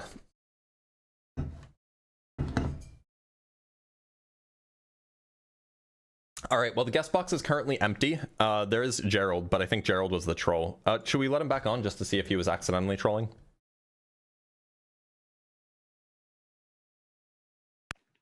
Gerald. Zombie. He was doing it again. He got me. He got me again. All right. Well, it is 11:38. Guest box is currently empty. I am. No, we've spoken with VVV5 before. In fact, I think we spoke with him last week. Didn't we?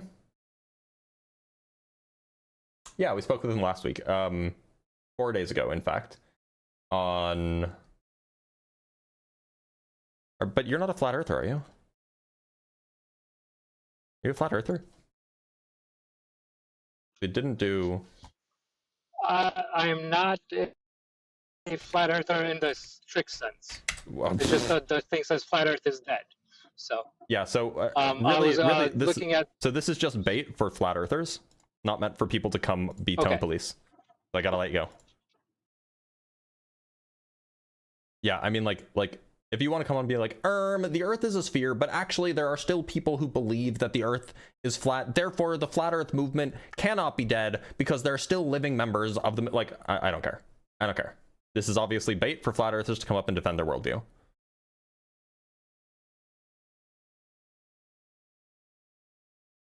So, all right, let's talk to Dono. Dono, how's it going? Hello. Good. The Earth is a donut. Okay. Well, at least it's not flat. Apparently, I'm funny when I get annoyed. I'm not really annoyed at him. It's just that it happens a lot. All right. So, anyway, it seems like, let me go see if anybody else is live right now. Oh, we have a. Sorry, I shouldn't make fun of Mr. Earth Guy. Mr. Earth Guy is great. So who is live that I can send people over to right now? Ah, okay. Yeah, I think we'll send people over to Dalton. So everybody, we are going to, well, before I end the live, I'm just going to shield for myself. So I am live on TikTok, on 2 separate YouTube channels, and on Twitch, right? So if you prefer Twitch, you can go watch in horizontal mode on Twitch. You can support me there. If you prefer YouTube on like a big TV, there's a horizontal mode. To go find me there, go to Dr. Blitz Debunks on YouTube. It's Blitz PhD on Twitch. If you want to watch on your phone and like YouTube Shorts, Blitz PhD is the account to follow, to subscribe to. If you want to watch on TikTok, it's there too. So all of those, there's a whole bunch of different ways. If you prefer different platforms, don't prefer different platforms, a whole bunch of different ways to follow me and support. However, currently, and we're working on this on Twitch, it's impossible to do on TikTok, but currently the only way to get access to the debate notes is if you become a member on either of the YouTube channels or on Patreon. And if you want to see where all of this information can be found and more, you should go check out my website. My website, I'm very, very proud of it, and I want more people to go to it because it's a cool website. It's this. So this isn't just about my streaming stuff. It's not just about my videos and science communication either. It's my professional website. So if you want to read about me, hey, look, that's me. That was shortly after I graduated. Or if you want to go take a look at my research, there's a tab for that too. And all of these are open access. You can read any of them. Or if you want to take a look at the science content that I make, there's some links here. You can go check out the debate channels. I actually need to put a link to Twitch on here now that I'm live on Twitch. But importantly, if you want to figure out a way to support me, there are a few links down here. Of course, you can also go through YouTube or go through TikTok or Twitch or whatever. But there's also independent ways that don't pass through a big company, and that definitely helps if that's something you're interested in. So check out the website. I'm pretty. I mean, I didn't code it. Claude did, but it's still a cool website. So I should tell you how to get there. The website is just blitz.phd. It's super easy to get, right? Just blitz.phd, no .com. Although if you go to blitzphd.com, it'll also redirect here. But yeah, just go to blitz.phd and. I'll see you guys tomorrow for some Ask a Physicist. We have Binary Ghosts, well, not Super Chat, from Binary Ghosts. Here's a little cash for your hosting site fees. Love seeing people having their own websites. It's such a rarity these days. Yeah, it's like that. The .phd top level domain is not cheap, but it's so cool. It's so cool. It's not a WordPress site now. And from Nathan Irvine with the $5, when someone asks why they don't feel the Earth moving, ask them how they drink from a cup in an airplane. Yep, that's the plan. And last but not least, from Elliptic 6, thank you for your help, Dr. Blitz. I stay rock hard for Blitz. All right, take care, everybody.